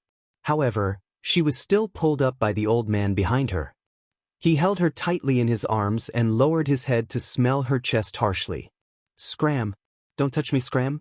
Feng Mingzhu was flustered. She forcefully scratched this disgusting man's head and face. The other party suddenly grabbed her hair unhappily and ordered her to be more obedient. At the same time, he pressed her against the bathroom door and reached his hand down her body. She raised her leg to kick him, but it didn't budge. She suddenly turned to look at an aromatherapy bottle on the sink. The body of the bottle was made of very thick and strong brown glass. When she felt this disgusting old man's hands groping her body more and more arrogantly, Feng Mingzhu completely lost her rationality. She abruptly grabbed the tea-colored glass aromatherapy bottle and ruthlessly smashed it against the back of his head. The old man, who was doing whatever he wanted to her, instantly leaned against her and stopped moving. There was a faint smell of blood in the air. Feng Mingzhu stood stiffly in front of the door until she felt the old man slide down her body bit by bit. Finally, he lost his support and fell heavily to the ground. Feng Mingzhu stared blankly at the old man on the ground. When she saw that the blood flowing out from the back of his head had instantly dyed the ground around him red, she was so frightened that she hurriedly threw away the heavy glass bottle in her hand. She then grabbed the half-wet towel on the ground and wrapped it around her body. She turned around and hurriedly ran out. Why did Li Nanheng, who should have been sent in, become such a disgusting old man? Did that waiter betray her? What was going on? Did she kill someone just now? Feeling flustered, Feng Mingzhu wrapped herself in a towel and rushed out without even thinking of putting on her coat. Someone come, quickly, someone come. Feng Mingzhu had just rushed out of the door and was about to run toward the stairs, but her footsteps suddenly froze. She wanted to call for help, but her voice was also choked in her throat. She stared in disbelief at the man who was standing outside her door and casually leaning against the wall. He held a half-smoked cigarette in one hand and put the other in his trouser pocket. He just stood there coldly. Li Nanheng looked at her indifferently. At the moment when all the calmness in Feng Mingzhu's eyes was about to shatter, even though he was 3 or 4 meters away, he still spat out white smoke in her direction. In the midst of the smoke, the man's eyes were filled with coldness and mockery. Feng Mingzhu looked at him and took a step back in fright. It seemed that she finally understood what was going on. When did Miss Feng come to T-City? Why didn't you inform me in advance? There was not the slightest hint of a smile in Li Nanheng's eyes. He looked at her coldly. This Li could have arranged for someone to entertain you in advance. There was no need for Miss Feng to use a glass of wine to remind this Li of his negligence. It sounded like he was just being polite, but from the man's thin lips that were covered in smoke, there seemed to be some kind of cold, murderous intent in his words. He would not kill her. Even though many people had died in his hands, no matter what, she was still the daughter of the Feng family. The Feng and Li families were close, and her sister's cenotaph was his wife in name. It was impossible for him to take her life. Feng Mingzhu gradually recovered from her shock. She was about to speak when she suddenly heard a few panicked voices coming from the stairs. Where is our old Lu? He drank too much earlier. Did he come up here? Hearing the woman's voice, Feng Mingzhu didn't react until she saw a well-maintained middle-aged woman in a gown hurriedly walking over. As she walked, she looked inside. When she saw Feng Mingzhu standing there with only a bath towel wrapped around her, her gaze immediately paused. With a woman's intuition, she seemed to have a bad premonition and directly glared at Feng Mingzhu. Where is old Lu? At this moment, the middle-aged woman suddenly shouted harshly. Feng Mingzhu's shoulders instinctively trembled. The bodyguard following behind the middle-aged woman respectfully lowered his head to say, Mrs. Lu, I'm really sorry. We didn't know that you also came to attend the banquet today. So Lu drank too much earlier and came up to rest with this Miss Feng. Hearing this, Mrs. Lu glanced at the towel wrapped around Feng Mingzhu's body. At the same time, she saw the scratches and kisses on Feng Mingzhu's shoulders and neck when Xiao Lu almost violated her. She was instantly enraged. She fiercely smashed the bag in her hand toward Feng Mingzhu's face. You smelly bee asterisk, you dare to seduce my husband. Feng Mingzhu was originally a vigilant person, but she was still confused by the wave after wave of situations in front of her. When she was hit by the bag, her face paled. She wanted to explain, but in an instant, Mrs. Lu suddenly rushed up and pushed her to the ground. Mrs. Lu sat on top of her and fiercely clawed at her face with her nails.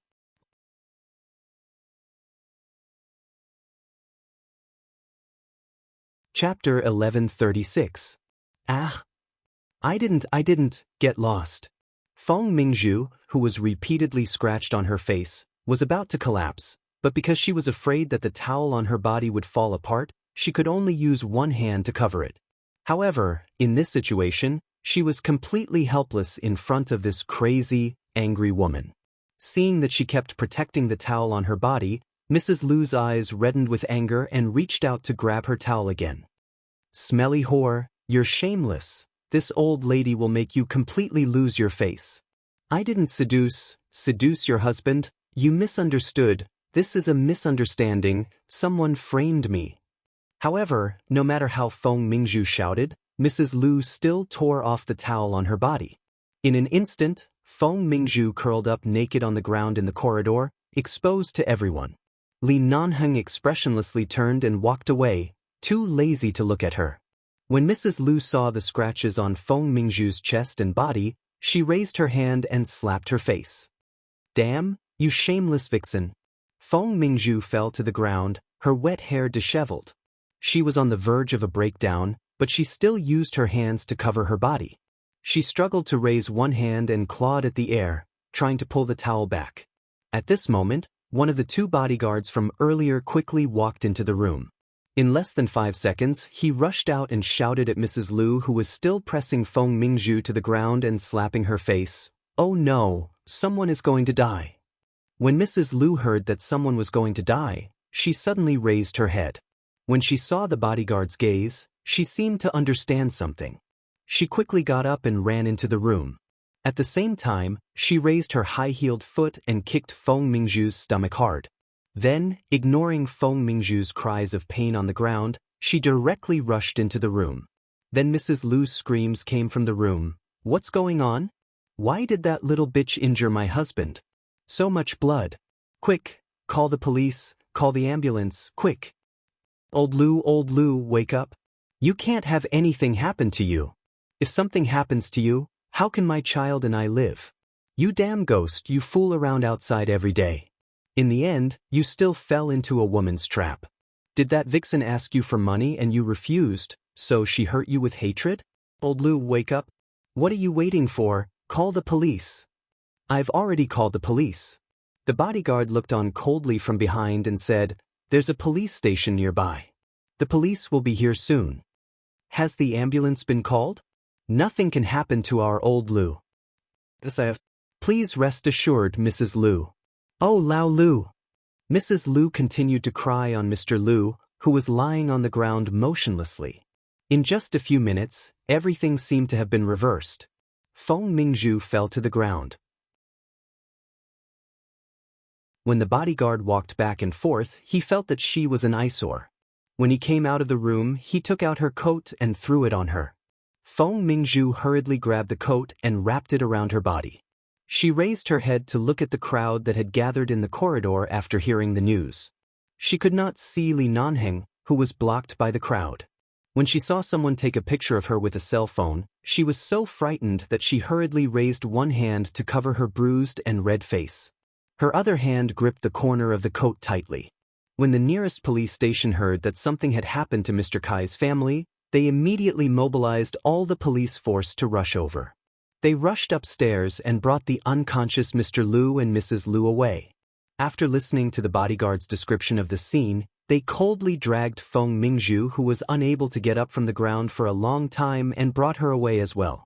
Feng Mingzhu knew that she had offended Li Nanheng because of Feng Ling, and because of the glass of wine today, she had crossed his bottom line. When she was forcefully dragged away by the police, she looked at him with reddened eyes. She staggered as she gritted her teeth and said, Li Nanheng, you can't do this to me. Li Nanheng glanced at her indifferently but did not reply to her. He watched expressionlessly as the police took her away. Because of the relationship between the Feng family and the Li family, he couldn't punish Feng Mingzhu personally for the time being, but she had hurt someone by herself. If she was unlucky, she might have to bear the consequences. That Xiao Lu was also a well-known figure in the business circle of T-City. Although he was a bit despicable, he still couldn't be ignored. He just used someone else's hands to give her the punishment and warning she deserved. With the Feng family around, coupled with the fact that she was an American citizen, nothing would happen to her in the country. However, she would still be publicly sent back to America by the police. If her reputation were to spread, it would be a fatal blow to both her and the Feng family. It would be 100 times more painful than personally torturing her. Wonderful! Qin Siding stood by the staircase and watched the entire scene. He gave a perfunctory compliment and glanced at Li Nanheng. You've been drinking for a while. Can you still hold on? Li Nanheng coldly glanced at him. He saw that Li Nanheng did not appear to have any problems or changes. However, his gaze was dark and cold. It was clear that he was unable to control his irritation and coldness. Qin Siding chuckled. If you really can't take it, I'll send you to the hospital for a tranquilizer. You'll be fine after a short sleep. There's no need. Li Nanheng's expression was cold. This is just a small problem. This old man can handle it myself. Qin Siding smiled mockingly. That medicine isn't simple. I'm afraid I'll have to trouble your hands. Tonight's event was just a banquet to join in the fun. There was no need for too much social interaction or excessive small talk. As long as they gave Mr. Kai some face and personally attended, it would be enough. They were afraid that Jin Wan, who usually did not like attending business banquets, would come. Throughout the entire event, the two of them ate, drank, and played with their phones in the Orchid Hall. When the banquet ended, they directly informed Mr. Kai and left. On the way back, Jin Wan had almost fallen asleep. Feng Ling drove her back to the condo. She did not know if Mr. Mo was in T-City today, but seeing that Jin Wan seemed to be in a good mood, she guessed that Mr. Mo should be waiting for her in the condo. Feng Ling did not think too much about it. When they arrived, she woke Jin Wan up and watched her return to the condo. After confirming that Jin Wan had safely entered, she drove off in the direction of the hotel. She had been out the entire night. There were still some serious wounds on her body. Although they no longer hurt, she still needed to apply some medicine. She had to return early to apply the medicine to prevent the wounds from getting infected.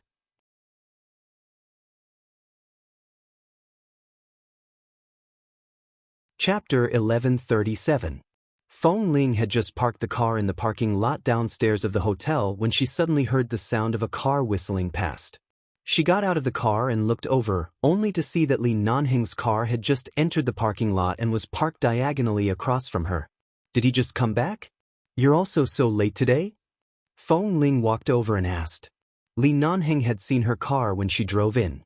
He wanted to sit in the car for a while, but when he heard her voice, he knew that he couldn't hide it anymore, so he rolled down the window and looked at the little woman wearing a red scarf standing outside the car with his dark eyes. He suddenly smiled. This scarf is not bad. Is it warm?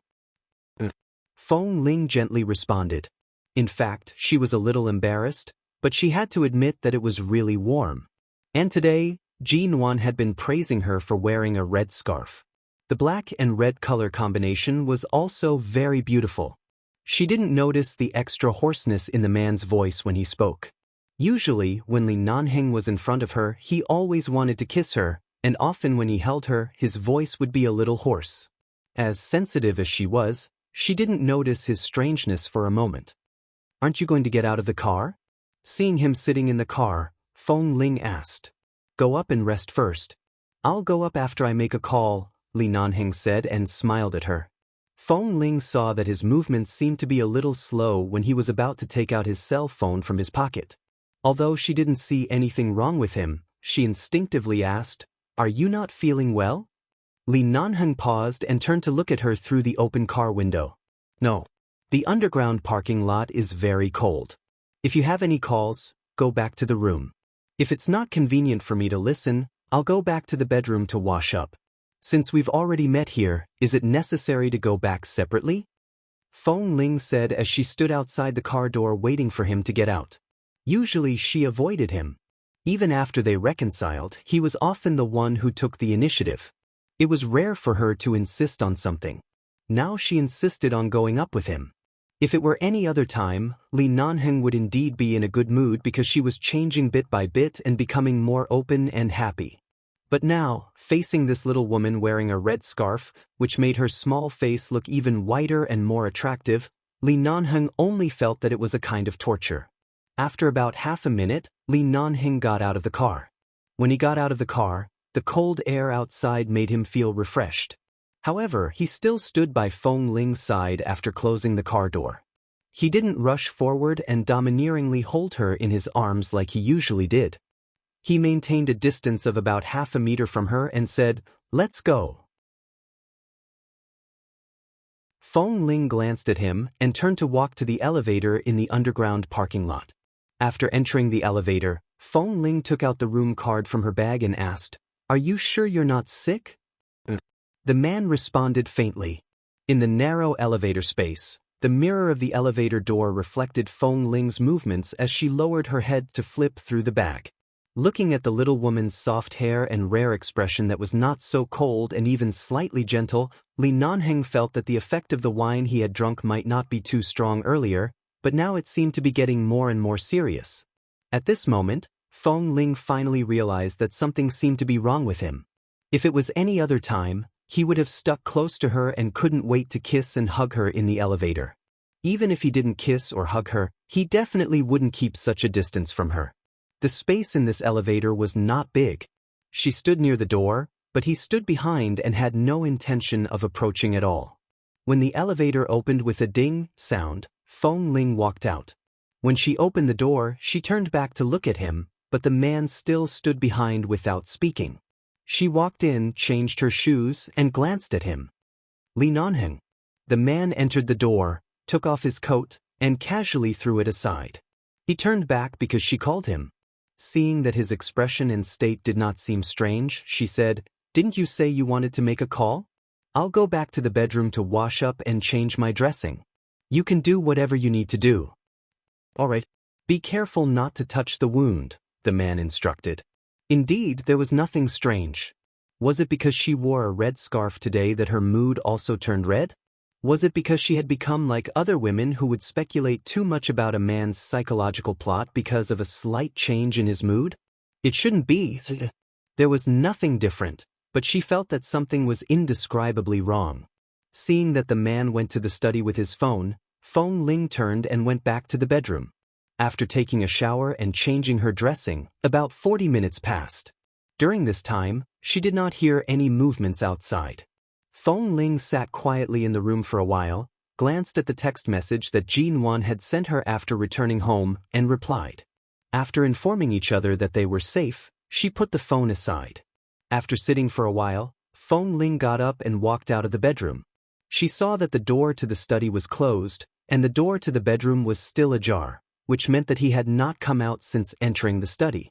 It was likely that he was not feeling well, or that he had met someone outside today that made him unhappy and was in a bad mood or something. In any case, she was his girlfriend. It didn't seem like that was the case for her to ignore him. Feng Ling thought for a moment and went into the kitchen. She opened the refrigerator and rummaged through it for a long time. She remembered that there was a faint smell of alcohol on Li Nanheng's body. She didn't know if he had a drinking party tonight or if he only drank and didn't eat anything. She didn't know how to cook, but she still knew some simple things. So she went to make a very simple bowl of onion and egg soup. This kind of food was not greasy and warmed the stomach. It was suitable to eat at this time of night. After making it, Feng Ling walked to the door of the study with the soup in her hand, raised a hand, and gently knocked on the door. There was no response from the person at the door. She calculated the time. Li Nanheng had been in for so long. He should have finished making the phone call. There was no sound now. Was he asleep? Feng Ling tried to turn the doorknob, and the door of the study opened in an instant. She entered the door with the soup in her hand, but the moment she entered the door, she saw that the man was in the study. The scene in front of her shocked Feng Ling, and the soup in her hand fell to the ground. The hot soup splashed all over the ground. Her eyes were flustered, and she did not dare to meet the man's dark and dangerous eyes. She hurriedly stepped back, saying as she backed out of the door, "I didn't see anything. You can continue. Happy New Year." The 80,000 words that the babies had written in the past 2 days were not very satisfying. Cough, cough. Boss Lee had to deal with it himself because the drug was too strong. In the end, Fong Ling bumped into him. He had considered that she had not recovered from her injury, so he did not touch her. But now that he had bumped into her, the question was, should he continue to let her go?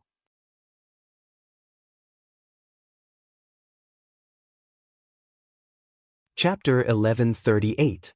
The soup stains on the ground were too hot, and when they landed on the ground, there was still a faint wave of hot air. Fong Ling retreated in panic. It was rare for her to be seen panicking in so many years. She didn't know where to look and turned to run out. "Wait!" The man's voice was low, hoarse, and heavy, with a hint of determination that she couldn't understand. When Fong Ling's footsteps froze in front of the study door, the man stood up and walked toward her. Fong Ling didn't expect to see such a shocking scene. She had only cooked a bowl of chicken soup for him because she was afraid that he was feeling unwell or in a bad mood. She had heard from Xiao Ba and Xia Tian that many young girls would often secretly watch all kinds of movies that men liked to watch in their dormitories, so she actually knew everything. But Fong Ling had never watched them. She hadn't even read a pornographic novel, aside from the time when she was pressed on the bed by this man who was so sick that he was muddle-headed. She had only heard about this kind of man's physical needs from the brothers in the base when they joked with each other, but she had never really seen it. Just now, she finally saw it, feeling the man approaching from behind, and his breath almost instantly surrounded her. Fong Ling's hand gripped the door frame tightly and tried to make her voice sound as calm as possible. "I didn't see anything clearly." She couldn't continue and was about to leave. However, at this moment, the man's arm abruptly pulled her back. Fong Ling almost cried out softly. Her body fell heavily into his arms, and when she could feel the heat of his body through his clothes, she was even more shocked and rushed to struggle. "I didn't mean to see it just now. Let go of me. I'm going back to the bedroom to rest. It's getting late. I'm going to sleep now." However, at this moment, the man directly pressed her against the door. Furthermore, she was facing the door, her forehead pressed against the slightly cold door. Behind her was the man's unusually hot body, firmly pressing her here. Li Nanheng hugged her. Rather than saying that he was hugging her, it would be more accurate to say that he pressed half of his body weight on her back in a barbaric and domineering manner. He bent down by her ear, and his hot breath brushed against her ear. "Originally, I didn't plan to do anything to you because you haven't recovered from your injury. I forced myself to let you go. I closed the door of the study and tried my best not to think about you, but you came in yourself. Do you know what this means?" Although Fong Ling was a little flustered by his strange behavior, she still noticed something. Usually, even when he bullied her and deliberately took advantage of her, his body would not be so hot. "Boss Lee, did you eat something unclean?" she guessed and asked directly at the same time. At this moment, the man laughed hoarsely by her ear, and his hoarse voice made her heart tremble. "Yes." Fong Ling instantly trembled between his arms and the door. This tremble was not because of the cold, but because of the man's extremely hoarse voice, which made her whole body feel weak. She pressed her face against the door and said calmly, "Then bear with it. I'll call a doctor for you, or you can control yourself first. I'll think of a way for you." Before she could finish speaking, the man behind her directly kissed her ear. She suddenly trembled all over and almost couldn't finish the second half of the sentence. She didn't dare to push him away, nor did she know where to put her hands. She could only put her hands on the cold door. Boss, wake up. I can't wake up anymore."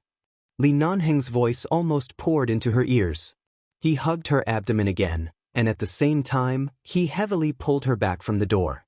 As though announcing something, he said hoarsely, "I can't control myself anymore." "You," Fong Ling was about to speak, but suddenly the world in front of her suddenly spun. Li Nanheng abruptly carried her on his shoulder, and she hung upside down on his shoulder. Her abdomen and stomach were squeezed, and she immediately groaned. She rushed to break free from his shoulder, but the man did not give her any face and patted her but hard. "Don't move. Feng Ling." This bastard, was he going to take advantage of her while she was unconscious again? "Li Nanheng, put me down." Feng Ling struggled for a while, but because of the serious injury on her arm, she did not dare to hit him hard. However, when the man carried her out of the study and passed by the living room, he could no longer sober up to take a detour. Passing by the coffee table in the middle, he felt that the coffee table was a hindrance and directly kicked it over. Feng Ling stared in shock at the crystal coffee table that had been kicked to the ground. In just a few seconds, the man carried her back to the bedroom and threw her onto the bed. Without hesitation, he leaned over and pressed down on her. "Li Nanheng, you, be good, I can't control it right now. It's hard to guarantee that I won't hurt you. Cooperate, then?" "How can I cooperate?" Feng Ling was really angry. She raised her hand to push him, but the man held her wrists and forcibly locked them behind her back. Then the man swept down like a scorching storm and directly attacked her with a kiss. After all, it was actually not the first time. Although Feng Ling was shocked by the scene in the study, she did not resist too much, and she knew that she did like this man. But it was really too sudden. She wanted to say something, but he did not give her a chance at all. Moreover, this time was different from the past. In the past, he was only teasing her because he was sentimental. If she refused, he would also respect her and would not really force her to do it. But now, he was really stripping her clothes. "Li Nanheng, calm down. What kind of dirty thing did you eat? Boss, sober up." Li Nanheng. She had only experienced this feeling once. It had been a long time, and even a little strange, tearing pain. Although it was not the first time, after all, it was only once. After so many years, it had not happened again. The pain did not reduce much compared to before. Feng Ling's face instantly turned pale from the pain. She turned her head and bit the man's shoulder, but such a familiar scene caused the man on top of her to suddenly pause. And because of this familiar feeling, the doubts that had been lingering in his mind intermittently like a dream were instantly answered. That night on the snow mountain, it was not that he did not have any impression of it, but it was too vague to remember clearly, and he was not completely sure if it had happened. However, at this moment, Li Nanheng was 100% sure that he had endured for nothing all these years. He had actually skinned this silly girl alive long ago.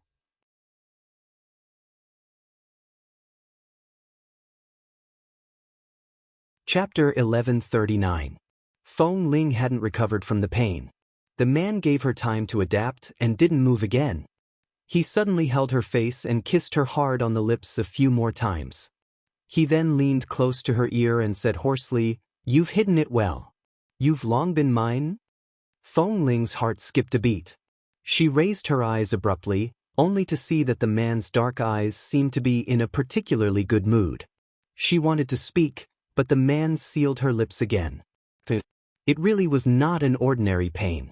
Feng Ling even wanted to kill him. Last time on the snow mountain, he was confused because of his illness. In addition, Fat Tai had fed him a lot of alcohol, so he was not sober at all. He couldn't care about her feelings at all. At that time, it was so painful that she wanted to shoot him. Even more so now. This man took advantage of the drug effect, and because he was in a good mood, he became more and more indulgent. Even though in the end, because she couldn't hold on anymore, he still became a little gentler. No matter how gentle he was, it was better to end it earlier, from 11 p.m. to 3 a.m. Feng Ling had never felt so tired even when he dragged her out to do devil training in the base. In a few hours, she felt as though she had died several times. Finally, the man was willing to carry her into the bathroom to take a shower. In the damn bathroom, there was a bathtub that could accommodate the two of them. In the end, when she washed up and lay back on the bed, she felt almost crippled. However, Li Nanheng hugged her and fell asleep contentedly.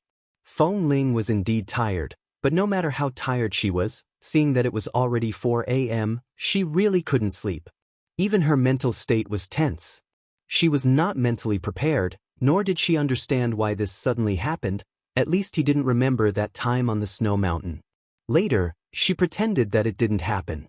Right now, when he woke up in the morning, what should she say or do?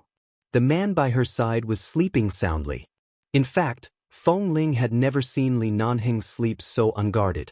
The two of them had both taken a shower, and their bodies smelled of the same lemon-scented shower gel. She turned to look at his sleeping face. After looking at it for a long time, she recalled everything that happened tonight. Her face began to heat up again. Feng Ling admitted that she was fearless when killing enemies on the battlefield, but when it came to love, she was still a little timid. Taking advantage of the fact that Li Nanheng was asleep, she got out of bed, endured the terrible soreness between her legs, and put on her clothes with her trembling legs. Since it was still dark and there were not many people walking around outside the hotel, she picked up her coat, grabbed a red scarf, wrapped it around her neck and half of her face, and hurried away. Li Nanheng had only slept for about 2 hours when he felt that something was missing in his arms.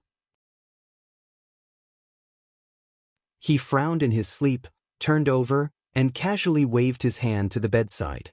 He immediately paused and opened his eyes. The sky was already bright, and the time was about 6 o'clock. The man turned his face to the side and looked at the empty bed beside him. He then turned his head to look at the carpet beside him. The clothes he had taken off Feng Ling last night were all gone. She ran away? Li Nanheng immediately sighed with a headache and rubbed between his eyebrows. He recalled how the little woman was almost forced to cry under him last night and kept begging for mercy. The corners of his mouth curved again, and then he raised his eyebrows. He got up, wrapped his lower body with a thin quilt, and went into the bathroom to take a shower. She had already slept with him, and it was not just once. Where else could she run off to? Even if she ran to Africa or the South Pole, he would still be able to catch her and bring her back. Jin Wan called Feng Ling early in the morning. She had stayed up too late at Mr. Kai's house last night and did not know if Feng Ling had applied the medicine on time. She had wanted to say a few words of concern. However, when Feng Ling picked up the call, her tone sounded slightly tired. Yesterday, Feng Ling had said that she could already return to normal work, but today, she said that she might need to rest for another 2 days. Jin Wan immediately agreed and told her to rest well. Feng Ling did not return to other places but directly returned to Wen Liqing's residence. She originally thought that Wen Liqing would be at home, but when she entered, she discovered that the house was covered in dust. It was clear that no one had returned for several days. She did not know if Dr. Wen had returned to America, and Miss Wen had not returned for several days. Right now, Feng Ling was not in the mood to think about other people's matters. After entering the door, she simply wiped the dust everywhere and opened the door of her bedroom tiredly. She went in to take a hot shower. Originally, she wanted to relieve her fatigue, but after the shower, she felt even more sleepy. She did not wait for her hair to dry. After leaving the bathroom, she fell asleep on the bed. After sleeping for a short while, she vaguely heard her phone ring again. She furrowed her brows and flipped over to continue sleeping. She did not pick up the call. Not long after, there seemed to be someone knocking on the door. Feng Ling opened her sleepy eyes and fell into a daze for quite a while. After confirming that someone was really knocking on the door, she climbed up from the bed. She thought it was Miss Wen who came back. Perhaps she did not bring the key or Dr. Wen came to see Miss Wen. In short, she had thought of all the possibilities. However, when she dragged her extremely sore legs to open the door, she saw the man who pressed her down on the bed and bullied her all night last night. As soon as she saw Li Nanheng standing outside the door, the alarm in Feng Ling's mind rang, and she instinctively wanted to close the door. However, the second before the door was closed, the man raised his hand to block the door. His handsome brows moved slightly, and he looked at her meaningfully through the gap of the door. His voice was low and seemed to contain a hint of a smile. "Why don't you recognize me after you put on your pants after sleeping with me?" Feng Ling. She abruptly let go of the door, and the man directly pushed the door open and entered. What did he mean by disregard me after putting on my pants? Feng Ling glared at him angrily, and because of the soreness between her legs, her eyes were full of displeasure. "What are you doing here? I didn't sleep well last night.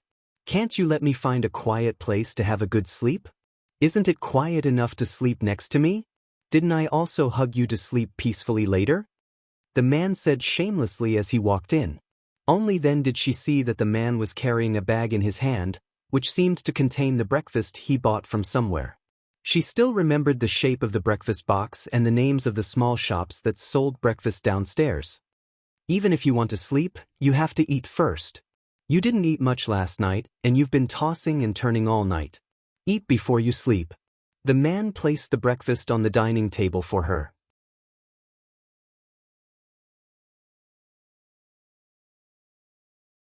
Chapter 1140. Feng Ling watched his back view and then glanced at the breakfast he had placed on the table. She paused for a moment before asking, "How did you know I didn't eat anything last night?" Li Nanheng did not answer. He took out the breakfast boxes from the bag and placed them on the table one by one. Of course he knew. Last night, Feng Ling did not know that he was present. However, he knew that ever since she entered Mr. Kai's home, she had been sitting with Ji Nuan in the orchid hall. The food she ate was mostly fruits and snacks. She did not like to eat snacks and only ate a little. Even after returning home at night, she still had not eaten. She walked over and saw that the breakfast on the table was all of her usual favorites. The anger in her heart that had not dissipated after being bullied for an entire night instantly subsided. "What are you standing there for? Come and eat." Li Nanheng glanced at her. Feng Ling sat down by the table. As she picked up the cutlery to eat, she asked, "Did you specially come here to apologize?" Li Nanheng glanced at her and saw the obvious red marks on her neck from his excessive indulgence last night. He chuckled heavily. "I slept with my own wife. What do I have to apologize for? Also, I haven't settled the score with you. Back then at Rogers Pass, did I press you down on the bed when I was unconscious? You sure are tight-lipped. After so many years, you still haven't told me the truth." Feng Ling's hand paused. She abruptly raised her head to look at him and slammed the chopsticks down on the table. Seeing that she appeared to be in a bad mood, Li Nanheng's gaze paused on her. "Why are you angry from being bullied?" "First of all, back then at Rogers Pass, Fat Tai forced you to drink. You didn't remember it at all the next day. I admitted defeat and didn't want to tangle with you over that matter. Secondly, Li Nanheng, I'm not your wife. You keep calling me little wife. It reminds me of the news I saw in Los Angeles 3 years ago. You only said that it was a misunderstanding, but you didn't explain clearly to me what happened. After experiencing last night, I admit defeat, but you..." Before she could finish speaking, a freshly peeled boiled egg was suddenly stuffed into her mouth. Feng Ling. She took the egg out of her mouth and glared at him. "Li Nanheng, you won't let me speak?" However, Li Nanheng smiled and went to peel another egg. As he peeled it, he said, "How is this admitting defeat? It's clear that you've become the master. Even when talking to your boss, you're starting to speak with resentment and anger." Feng Ling was silent for a moment. "Eat first. Once you're full, you'll have the strength to listen to me." Li Nanheng peeled the second egg and placed it in the bowl in front of her. Feng Ling glanced at him again. Seeing that he was going to continue peeling if she didn't eat, she lowered her head and took a bite of the egg. After breakfast, Feng Ling was about to get up when the man abruptly pulled a chair over from the other side of the table, threw it in front of her, and then sat down in front of her. The man was tall and had long legs. Just by sitting in front of her, a casual stretch of his long legs was enough to block her way and trap her between his long legs. "Repeat what you just said," the man said. Feng Ling looked at him for a while and said directly, "I didn't think too much about what happened on the snow mountain back then. It's fine if you don't remember, but it's fine now that you've discovered it. To me, it's not worth mentioning." Li Nanheng's expression turned stern when he heard her words.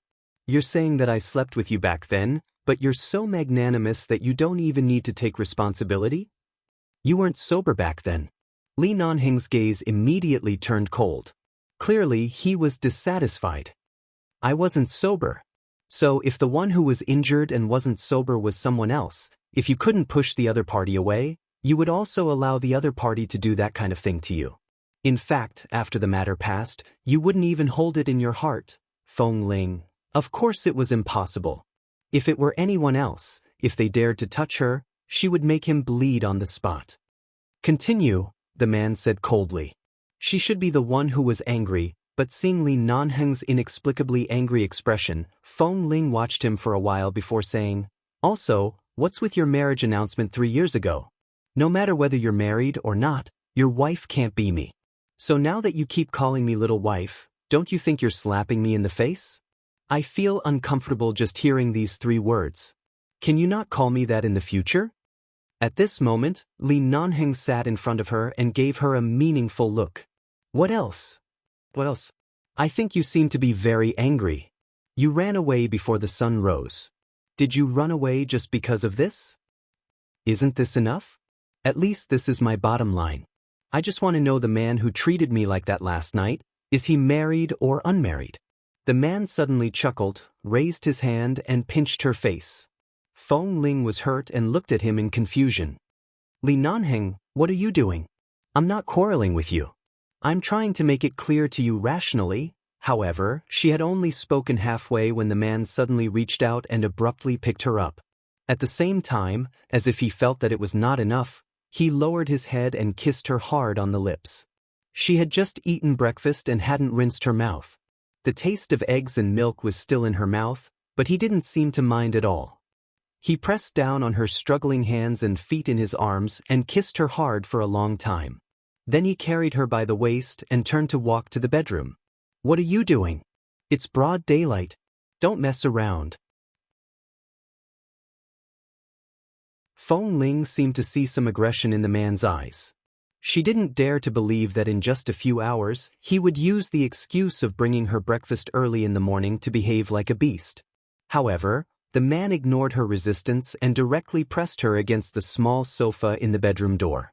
He was still 2 or 3 meters away from the bed, but he didn't move closer. He bent down and pressed down on her. At the same time, he held her waist tightly and pressed her against his arms. Feng Ling wondered if the drug effect from last night had not worn off. Why did he suddenly act like a wolf in the middle of his words? She was about to bite him, but the man avoided her mouth at this moment and bent down to whisper in her ear, "Do you want to know why I call you little wife?" These 3 words again. Feng Ling could not struggle in his arms. She raised her hand and hammered his shoulder hard. "Don't call me that, you." The man lowered his head and kissed her again. When he kissed her until her whole body was numb, he stroked her soft hair and said hoarsely, "You owe me 3 years of marriage. Do you think you can make up for it with just a few hours last night?"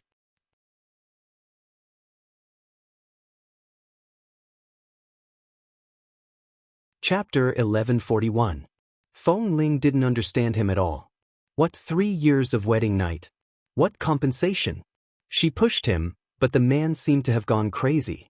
Ignoring her bad mood, he hugged her and kissed her again and again as though he couldn't kiss enough. "Li Nanheng, I'm serious. You're crazy. Stop kissing me. Stop kissing me." He picked her up again and pressed her firmly on the bed. After kissing her for a long time, Feng Ling lost her temper and the displeasure in her eyes was gradually replaced by this entanglement. She pushed him with a smile. All right. Let's talk nicely. Don't kiss me. Li Nanheng, behave yourself. Don't touch me. I've been coldly treated by you for so long. I can't even kiss you." The man held her in his arms as he kissed her. It was as though he wanted to embed her into his body. When she was finally kissed helplessly and revealed an expression that didn't know whether to laugh or cry, he gently pecked her slightly red and swollen lips that had been ravaged by him all night and said hoarsely, "Last night, I couldn't control myself because of the drug. Last night doesn't count. Today is the last day of 3 years. I must have a good sleep. Otherwise, I'll feel wronged." "Why are you feeling wronged? Let go. What do you mean by the last day of 3 years? Li Nanheng." However, Feng Ling's clothes were quickly stripped by the man again. She angrily hit him hard. "Are you crazy?" The man bit her lips twice. He didn't bite her skin, but it hurt her. When she resisted, he pressed her disobedient hand down again. At the same time, he immobilized her and kissed between her brows, the corner of her eyes, the tip of her nose, the corner of her mouth, and then her lips.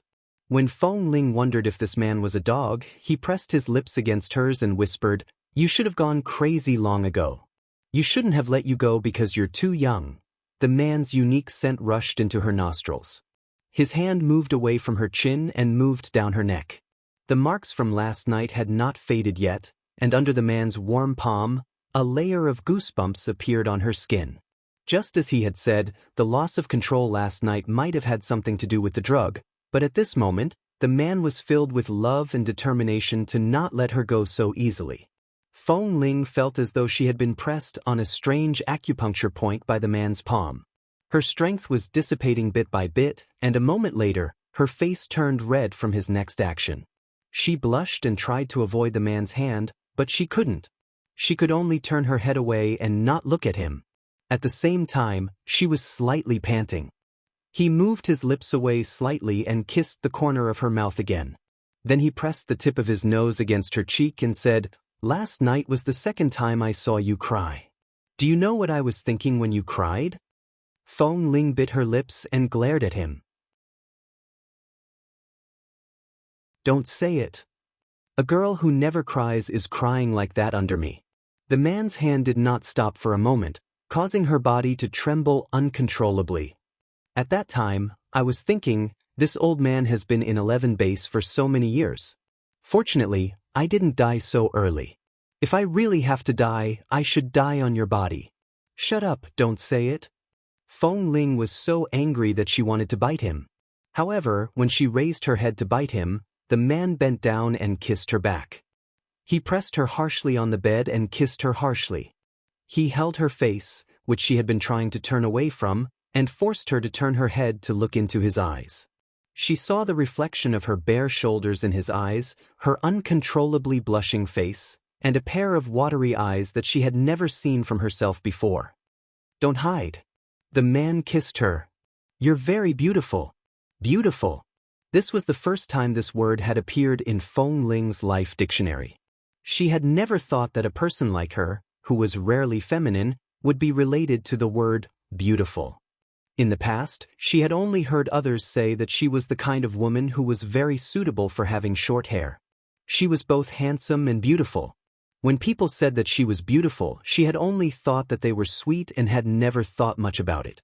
However, when she heard the word beautiful from the man she cared about, Feng Ling's heart couldn't help but be moved. However, when she was looking at him, the man suddenly squeezed a strong thigh between her legs and forced her apart.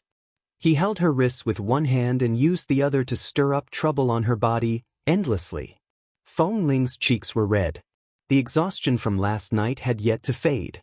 So early in the morning she had just eaten breakfast, and this man who didn't know when to stop bullying her had already done it several times. It turned out that telling her to eat breakfast was a lie. His real intention was to continue doing it after she was full. She was so tired that she didn't even have the strength to struggle. She didn't even have the strength to shout, but this bastard kept saying that she owed him 3 years. What the hell 3 years? When did she owe him? Who was she paying for? Was he trying to squeeze her dry so early in the morning? Finally, the battle came to a halt. Feng Ling's thoughts were gone. She leaned against the man's chest and closed her eyes to rest. The man's fingers traced her lips. She felt as though there was an electric current running through her lips. She turned her back to him and just wanted to hurry and sleep well. However, she didn't expect that the movement of her back to the man gave him another opportunity. In Feng Ling's 21 years of pure knowledge, she had never thought that this angle could be used. What happened after that, and how long she was tortured, she couldn't remember at all. She only knew that she kept pushing him and hitting him, but repeatedly softened under the man's kiss. In the last hour, she spent almost all of her time in a coma. She couldn't even wake up. She was so tired that her tears soaked the pillow. She was so tired that she was almost unconscious. She was so tired that she lay on the bed like a corpse. However, he actually still had the strength to wake her up. In the end, he finally let her go. Feng Ling really fell asleep in a second. She didn't want to care about anything else. The world was big, and there was nothing more important than sleeping. Li Nanheng got up and briefly cleaned up the battlefield. Seeing that she was really too tired to move, he didn't force her to get up to take a shower. Instead, he went to the bathroom to wash a hot towel and helped her clean up. After making sure that she slept more comfortably, he didn't continue to torture her. Feng Ling didn't move at all when he wiped her body with the towel. Her body was so soft as though she had no bones. She didn't even want to move a single hair. After Li Nanheng washed up, he returned to the bed and held the little woman who was almost unconscious in his arms. He leaned over and was about to kiss her face when Feng Ling frowned in his arms as though she had been wronged. She said weakly and hoarsely, "Boss, let me go." Seeing this woman who was usually so strong being bullied like a puddle of water, Li Nanheng chuckled and kissed her face. "Go to sleep."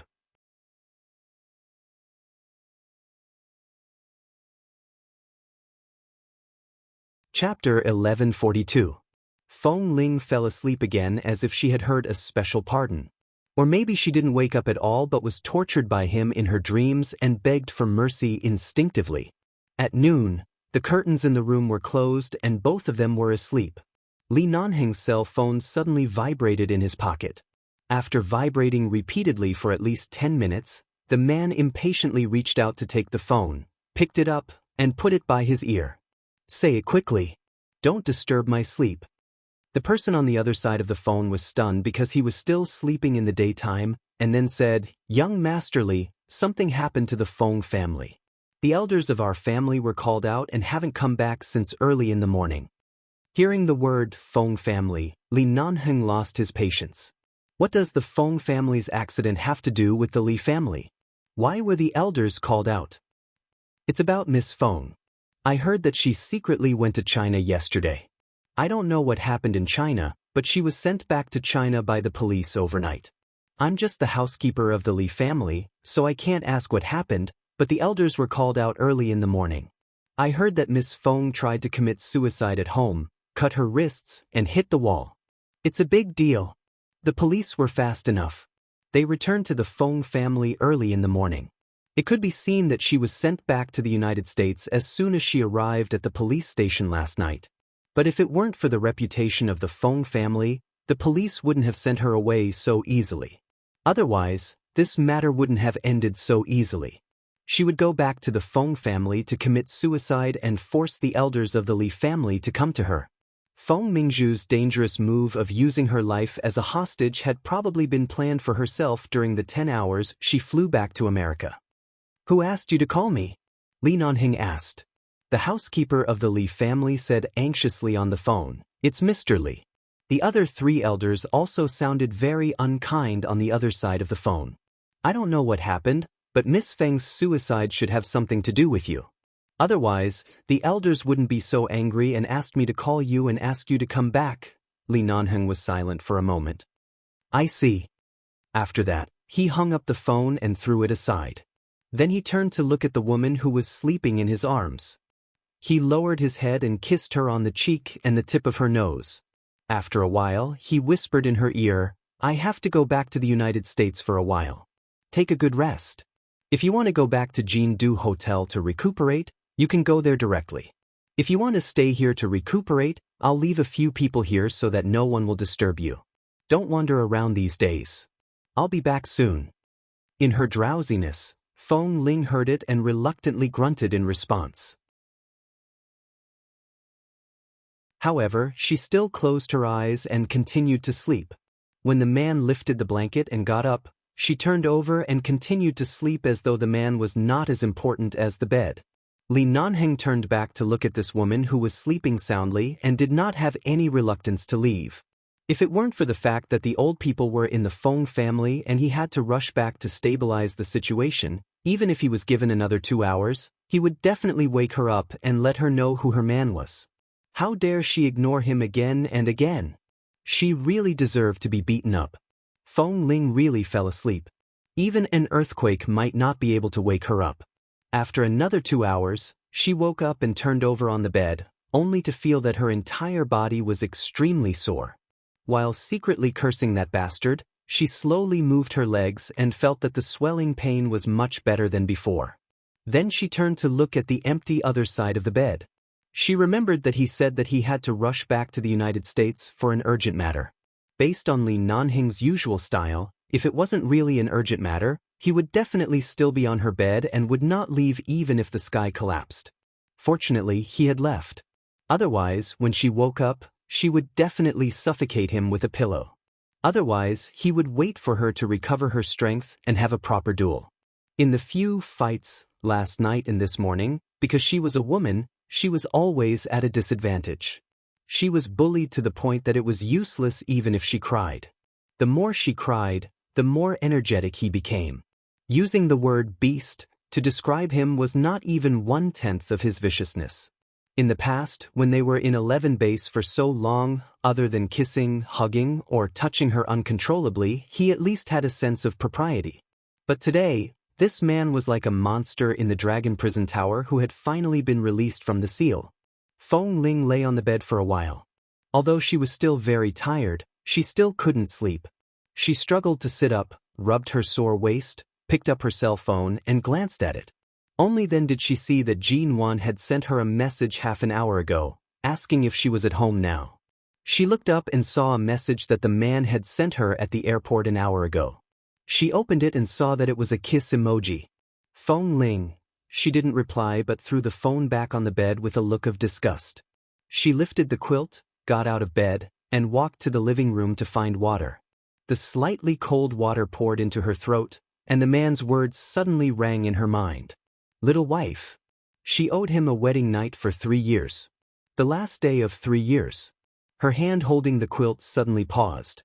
The day before she was kicked out of the base was the day after the news of Li Nanheng and Miss Feng's marriage was spread. The day before 3 years ago, which was today. So what did he mean by the last day of 3 years? She was so resistant to him calling her wife, but he called her that so enthusiastically.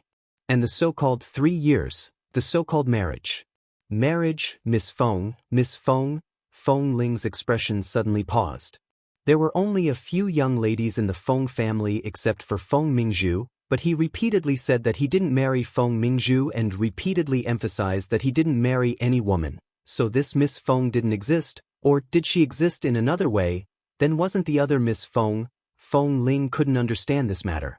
She stood there holding the cup in a daze for a long time but couldn't understand it clearly.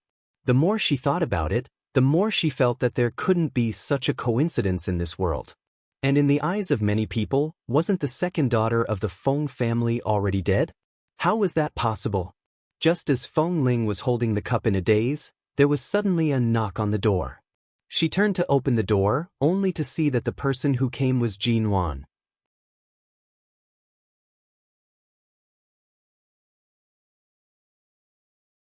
Chapter 1143. After all, Jin Wan and Mr. Mo were so affectionate every day, so she could see some things at a glance.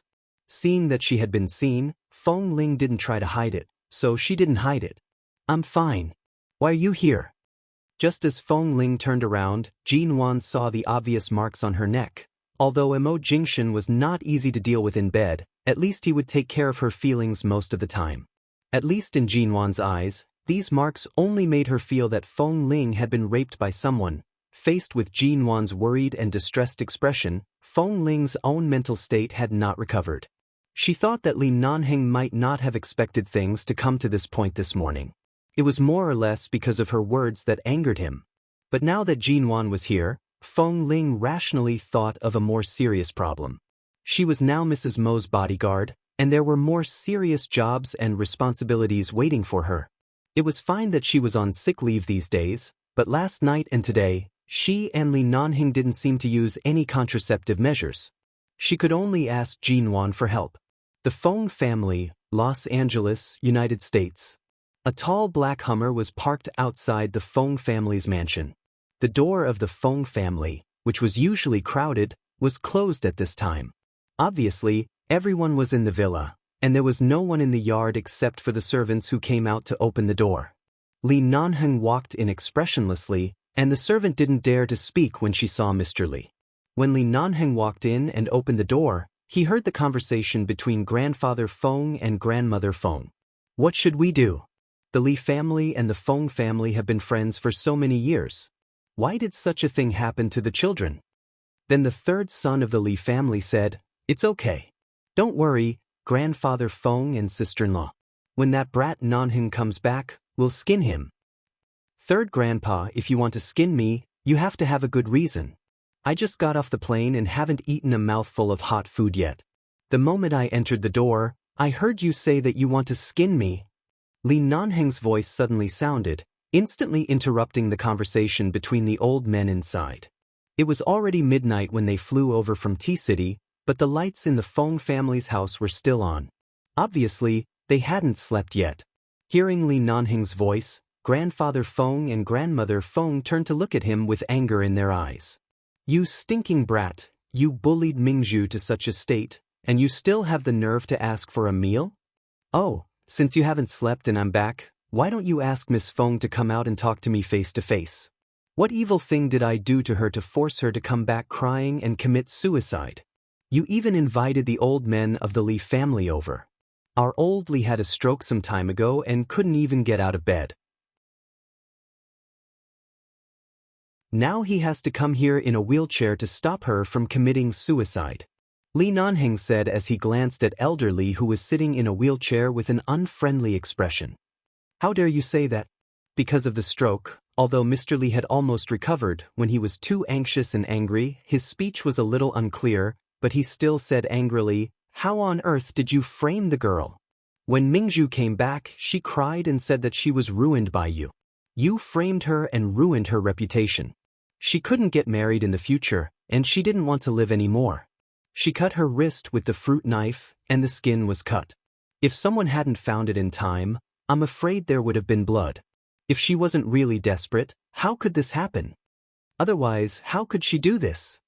Li Nanheng put one hand in his trouser pocket, stood where he was, sneered, and looked at the second floor of the villa. If Miss Feng wanted to commit suicide, she could have killed herself in the bathroom of the plane when she was sent back to China. Why did she have to commit suicide in public after returning to the Feng family? Are you afraid that no one will stop you? What are you talking about, Nanheng? Elder Li suddenly frowned and shouted angrily. Don't hide. The main villa in this house is only so big, and the bedrooms on the second floor are so close. When Miss Feng heard that I came, she must have pricked up her ears. Since I'm here, didn't Miss Feng complain that she can't marry? Don't hide after crying. Come out. Nanheng, we've watched you grow up. Although you've been unruly and overbearing since you were a child, our Feng family always knows that you're a good child. Now you've forced our Mingzhu into this state. Why don't you apologize and even say such harsh words? We only have this granddaughter. Do you really want to force her to death? Mrs. Feng sat on the sofa and said with a dark expression. Nanheng, we watched you grow up. Although you've been unruly and overbearing since you were a child, our Feng family always knows that you're a good child. Madam, I know very well how you feel. If I hadn't respected the elders of the Feng family, I wouldn't have come back so quickly, Li Nanheng said. Li Nanheng said, but there's a reason.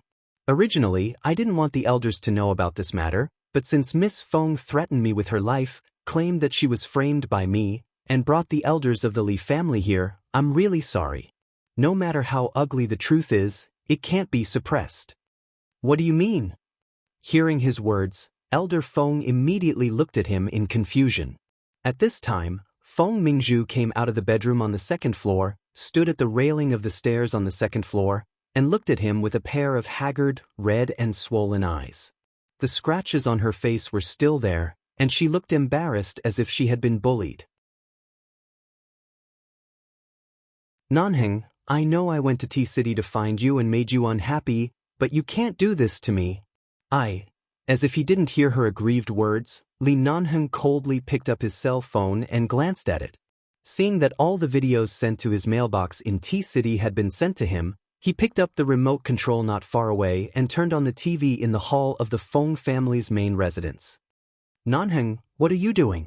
The elders of the Li family were also puzzled. After Li Nanheng turned on the TV, he casually adjusted something on his cell phone and said calmly and coldly, Miss Feng, apart from pretending to be weak to slander me, there's really no other way.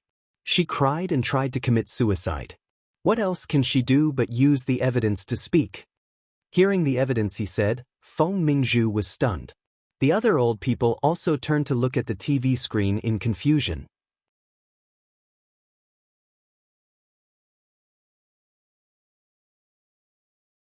Chapter 1144.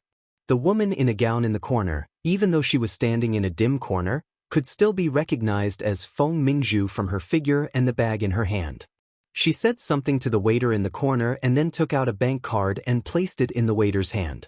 Feng Mingzhu only looked at it for 2 or 3 seconds before her gaze changed, and she immediately rushed downstairs. However, she had already fallen in the bathroom yesterday and was then pressed to the ground by Mrs. Liu and beaten for a long time. She ran in a hurry and the servant behind her who was supposed to help her did not keep up. Feng Mingzhu had just run down the stairs when she suddenly fell down 4 or 5 steps from the ground.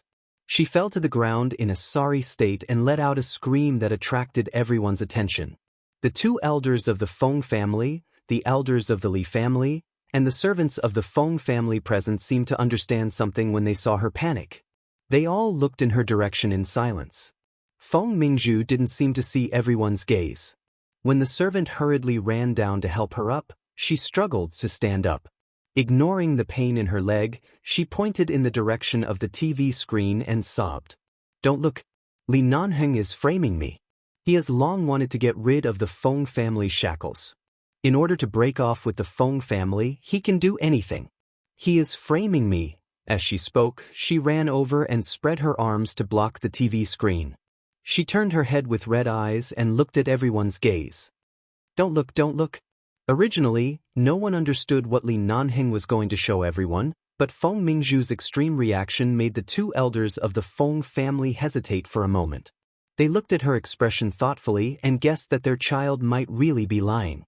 They did not speak anymore, but now that the Li family was here and Li Nanheng had been called over from thousands of miles away, how could this matter be stopped? When the 2 elders of the Feng family frowned and looked at Feng Mingzhu in confusion, the elders of the Li family also saw something strange in her agitated expression and words.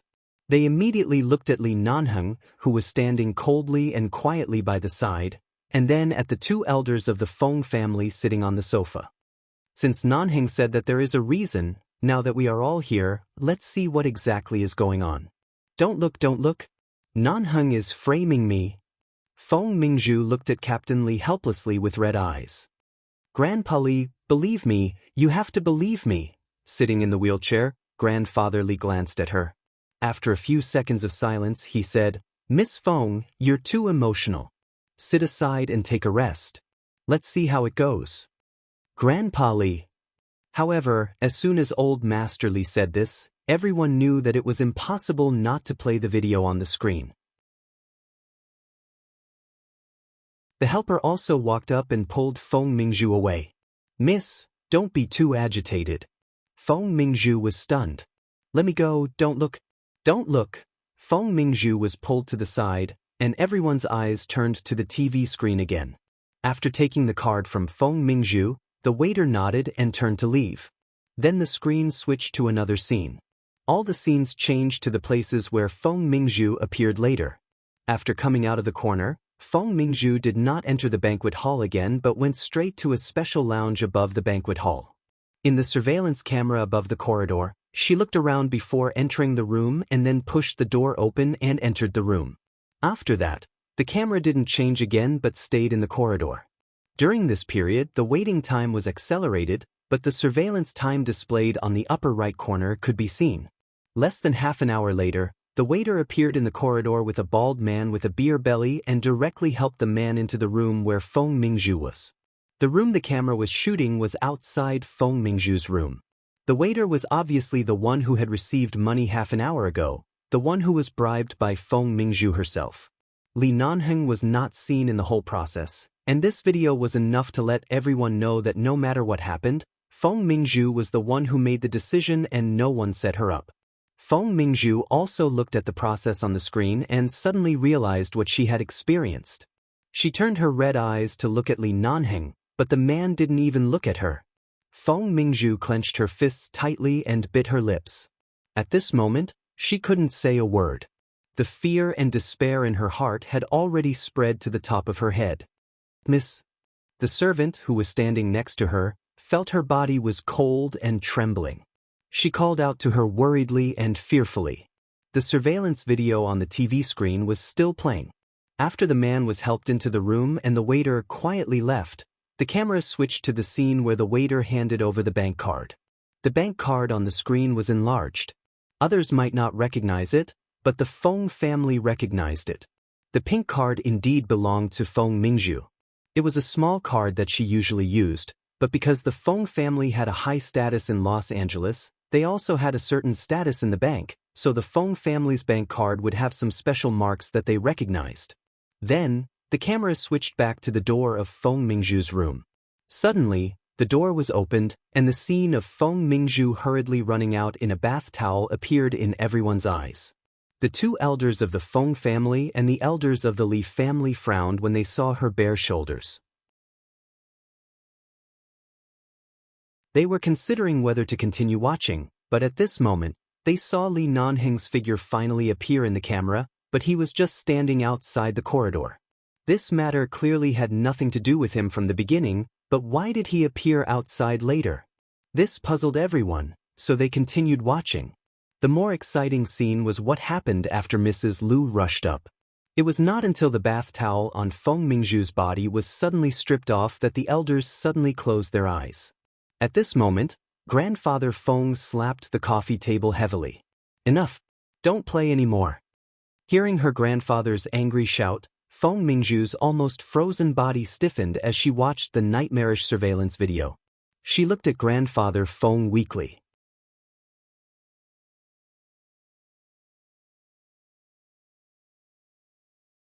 Chapter 1145. I was wondering what had happened. Why would I suddenly be sent back to the United States overnight? And why did the police send me the documents of intentional assault? My family and I were all confused. In the end, Mingzhu, what else do you want to say now? Grandfather Feng was furious, but because this shameful matter was clearly seen by everyone in the Li family, even if he was angry, he could only barely maintain his rationality. He said angrily, "You said it was Nanheng who set me up. He was the one who forced me into a corner and ruined my reputation. You said that Nanheng set me up so that I can't get married in the future? Tell me, what's that in the surveillance video?" Feng Mingzhu opened her mouth and was about to speak when Nanheng said coldly, "Miss Feng, you even used the means of suicide and forced everyone in the Li family to come here. Now you have to give me a reason. Otherwise, do you think it's so easy to get rid of the old men of the Li family? I'm afraid it's easier to invite the devil in than to send the devil away." Feng Mingzhu's expression trembled. She turned to look at the elders and saw that they were all deep in thought. Obviously, they had already guessed some clues about this matter, but they couldn't make a complete conclusion, so they looked at her suspiciously. Mingzhu, things have already escalated to the point of suicide. What exactly is going on? Now that Nanheng is also here, this surveillance video, we've all seen it. Things have gotten so out of hand, there's really no way to let it go. At this time, fourth elderly looked at Feng Mingzhu. "Why do I look at the content of this surveillance video? It seems that you bribed the waiter and asked him to do something for you. Did you take a fancy to that big-bellied bald man?" "I didn't." At the mention of Xiao Lu, Feng Mingzhu was so disgusted that she had goosebumps all over her body. "That's a misunderstanding." When she said the word misunderstanding, her voice became slightly weaker. She was about to explain, but when she noticed the cold and indifferent gaze that Nanheng sent her, she felt that all the blood in her body was chilled to the bones. She didn't even have a chance to lie or defend herself. This man really didn't intend to save her any face. Feng Mingzhu bit her lip and turned to look at Li Nanheng. Her eyes were red as she said, "Nanheng, must you kill him like this?" Li Nanheng didn't move his brows. He didn't look at her red eyes and just said indifferently, "Before Miss Feng committed suicide, I was still in China and didn't seem to have any intention of returning to the United States to pursue the matter. Who made things so public? Was it me?" Feng Mingzhu, she seemed to have choked for a moment. She opened her mouth but couldn't say a word for a long time. He was the one who beat her at her own game and caused her to be in this state. She cried and threw a tantrum for a reason, but he was the cause of the whole thing. Even if she was unwilling, it seemed that she really couldn't refute him. But Li Nanheng had used this matter to force her to this step. She refused to believe that he hadn't predicted that things would escalate to this point. He clearly knew that she would be sent back to the Huaxia Empire. He clearly knew what would happen next. That was why he had even obtained the surveillance footage of Mr. Kai's home. He had never intended to give her any face. But that was right. He didn't seem to have any feelings for her. Finally understanding the cold-blooded and heartless nature of this man, Feng Mingzhu gripped her sleeves tightly. Her face, which was still red and swollen from the beating, was now completely pale. Mingzhu, what exactly is going on? Old Madame Feng sat on the sofa as though she couldn't take the blow. She looked at her and asked, "Did you really bribe that waiter?" Feng Mingzhu choked. "Grandma, since Miss Feng can't say anything else aside from wanting to commit suicide and crying that she couldn't get married, then I can only be rude to you too." As Li Nanheng spoke, he transferred a test report from his phone to the television screen. "This is a drug that Miss Feng gave to that waiter last night. It can be mixed into alcohol. Everyone can see the contents of this drug." Everyone turned to the screen again. When they saw the words "India exports aphrodisiac, aphrodisiac, aphrodisiac, aphrodisiac," and so on, they instantly frowned in disbelief. This is in Miss Feng's hands? Miss Feng, do you still need me to continue to explain the situation? Li Nanheng asked lightly. It sounded like a question, but the man's tone was clearly mocking. Feng Mingzhu suddenly turned to look at him. "Yes. It was me who wanted to drug you. I wanted to have sex with you. So after realizing it, you treated me in this way? You clearly know that my heart has been with you for so many years, and I just like you. No matter what methods I use, I will be the one to suffer losses in this kind of thing. Yet you beat me at my own game and made me lose face." What? She was using this to drug Li Nanheng? This realization shocked everyone. The elders of the Li family looked at each other without saying anything, but the two elders of the Feng family were so angry that their faces instantly turned green. "Bastard!" Grandfather Feng suddenly said angrily, "Mingyu, do you know what shame is? Nanheng is still your brother-in-law in name. How dare you? What the hell, brother-in-law? Do I have a sister?" Feng Mingzhu was really provoked. She went home and made a scene, thinking that she could fight for something. Now that things had come to this point, she simply said, "My sister is long dead. A 1-year-old baby, a cenotaph. You are really old and muddle-headed. Are you willing to let Li Nanheng marry her cenotaph?" "I don't have a sister. Brother-in-law? This so-called relationship is all empty in my eyes. I only know that I like him. I liked him many years ago, but in the end, he didn't care about my face and would rather marry a dead soul than look at me. He forced me to this point, and now the 3-year agreement is up. What kind of brother-in-law is he?" Grandfather Feng was about to scold, but he was so angry that he couldn't speak. He coughed violently and raised his hand to point at her. He pointed at her for a long time but couldn't say a word. Feng Mingzhu said with red eyes, "When the Li family said that they wanted to marry that cenotaph, you only wanted to maintain the relationship between the two families.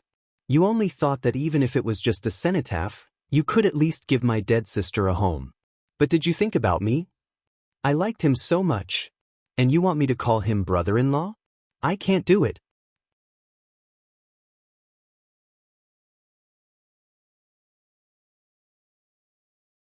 Chapter 1146. Even if you can do it, you can't do such a thing. You like Nanheng, but it doesn't mean that he has to accept you. Old Madame Feng stroked her husband's chest and turned back to reprimand him in a warm and angry voice. "You've never had a good attitude toward your sister since you were young. Even when we burned some joss paper money for her on some festivals, you didn't like it and smashed things in the room in anger. We're used to this, but hearing these words, our hearts are really cold." Feng Mingzhu sneered. "Do you really treat Nanheng as one of your own? Look at him. I just gave him a cup of medicine, and he used this method to ruin my reputation. Has he ever considered your feelings? Has he ever considered the face of the Feng family and the Li family?" Miss Feng. Second elder Li frowned and said, "The cause of this matter seems to be you.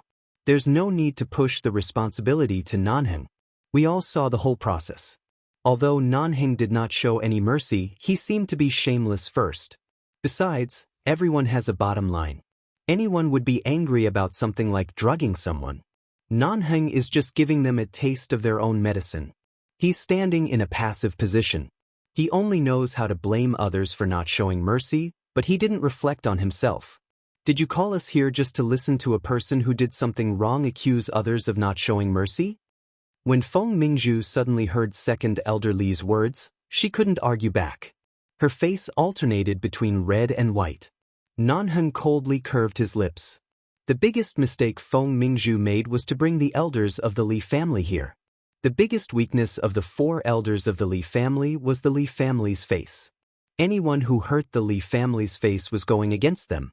If this matter was really the Li family's fault, they could only swallow their pride and apologize. But now the truth was here. Instead, Feng Mingzhu was slandering them and threatening to kill herself. This matter had come to this point. She had dragged herself into a dead end. It was really a move for herself, a very fatal move. Clearly, she had also suddenly realized the current situation. Feng Mingzhu's face was pale, but she didn't dare to yell with righteous indignation anymore. She only said aggrievedly, "If that's the case, then Nanheng's meaning also represents the Li family's meaning? From the beginning he didn't care about marrying my sister Cenotaph, but because of the agreement, he wanted to pretend to be a gentleman who kept his word, so he had to marry her, but in fact, he despised her. Now I think he must have someone else in his heart, and he couldn't wait to end this relationship with the Feng family as soon as possible. Now it's the 3rd anniversary. Li Nanheng, you came back not only because of me, but more importantly, to sever this marriage relationship with the Feng family, right? You want the Feng family to be free so that you can be with the person you like? Old Master Li, who had been sitting in the wheelchair for a long time, suddenly said, "I always thought that Mingzhu was a good child. I didn't expect such a thing to happen." Hearing Mr. Li's words, everyone fell silent, and Feng Mingzhu looked at him with red eyes. Mr. Li said coldly, "In this case, the Feng family has told you about the expiration of the 3-year agreement, and Mingzhu has also made this matter difficult for the 2 families. After midnight yesterday, the marriage between Nanheng and second Miss Feng will be over. If we want to end this relationship, it's up to us. Now I agree to end it. What do you think, Mr. Feng?" When Elder Li said this, his tone was very cold. Obviously, he was also angry in his heart. It was only because he was the head of the family that he didn't directly say anything too harsh. However, his meaning was already very clear. He wanted to break up all the relationships between them and return peace to the Li family. Before Mr. Feng spoke, Feng Mingzhu sneered. "See, I'm right? The Li family didn't welcome my sister who died early from the beginning, and you insisted on marrying her cenotaph. It's really ridiculous. They didn't take that cenotaph seriously at all." Just when the elders frowned unhappily because of her words, Nanheng said indifferently, "It's true that there is no relationship between me and Miss Feng. You all saw the dispute in T-City last night. I don't want to explain this kind of thing anymore, but I really want to persuade Mr. and Mrs. Feng to discipline the drill master's granddaughter. Don't take things she likes as her own. I've never been interested in Miss Feng. She deserved the drug. I just beat her at her own game. If she didn't take the lead, she wouldn't have been disgraced. After today, even if she commits suicide, it has nothing to do with the Li family." It was rare to hear Li Nanheng speak so much all of a sudden. Furthermore, from his tone, which had always been unruly, it seemed that he had no intention of breaking up with them. Instead, he was polite, reasonable, and somewhat respectful. They could tell that he had something else to say, so no one interrupted him. In addition, Miss Feng has another conclusion. I have to seriously refute it. The elders of the Li family are all here now. They feel ashamed of what she did, so they said to end the relationship, but I think Mr. and Mrs. Feng should know whether the Li family treats Miss Feng's cenotaph kindly or not. The Li family has long buried Miss Feng's cenotaph in their own place and has long accepted her as their family. Li Nanheng said lightly, "What happened today is just a small episode because of Miss Feng's accidental mistake. There's no need to make it too complicated.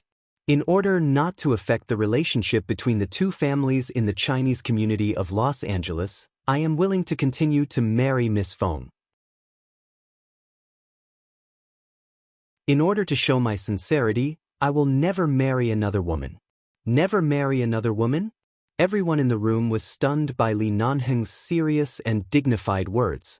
The two elders of the Feng family instantly felt a little better, but they still looked at him in disbelief. At this time, the elders of the Li family looked terrible, and Mr. Li said angrily, "Nanheng, what do you mean by never marry another woman? Even if our Li family cherishes that child's cenotaph very much, it's expired now. Why do you want to renew it? Why don't you marry another woman?" Feng Mingzhu was also shocked.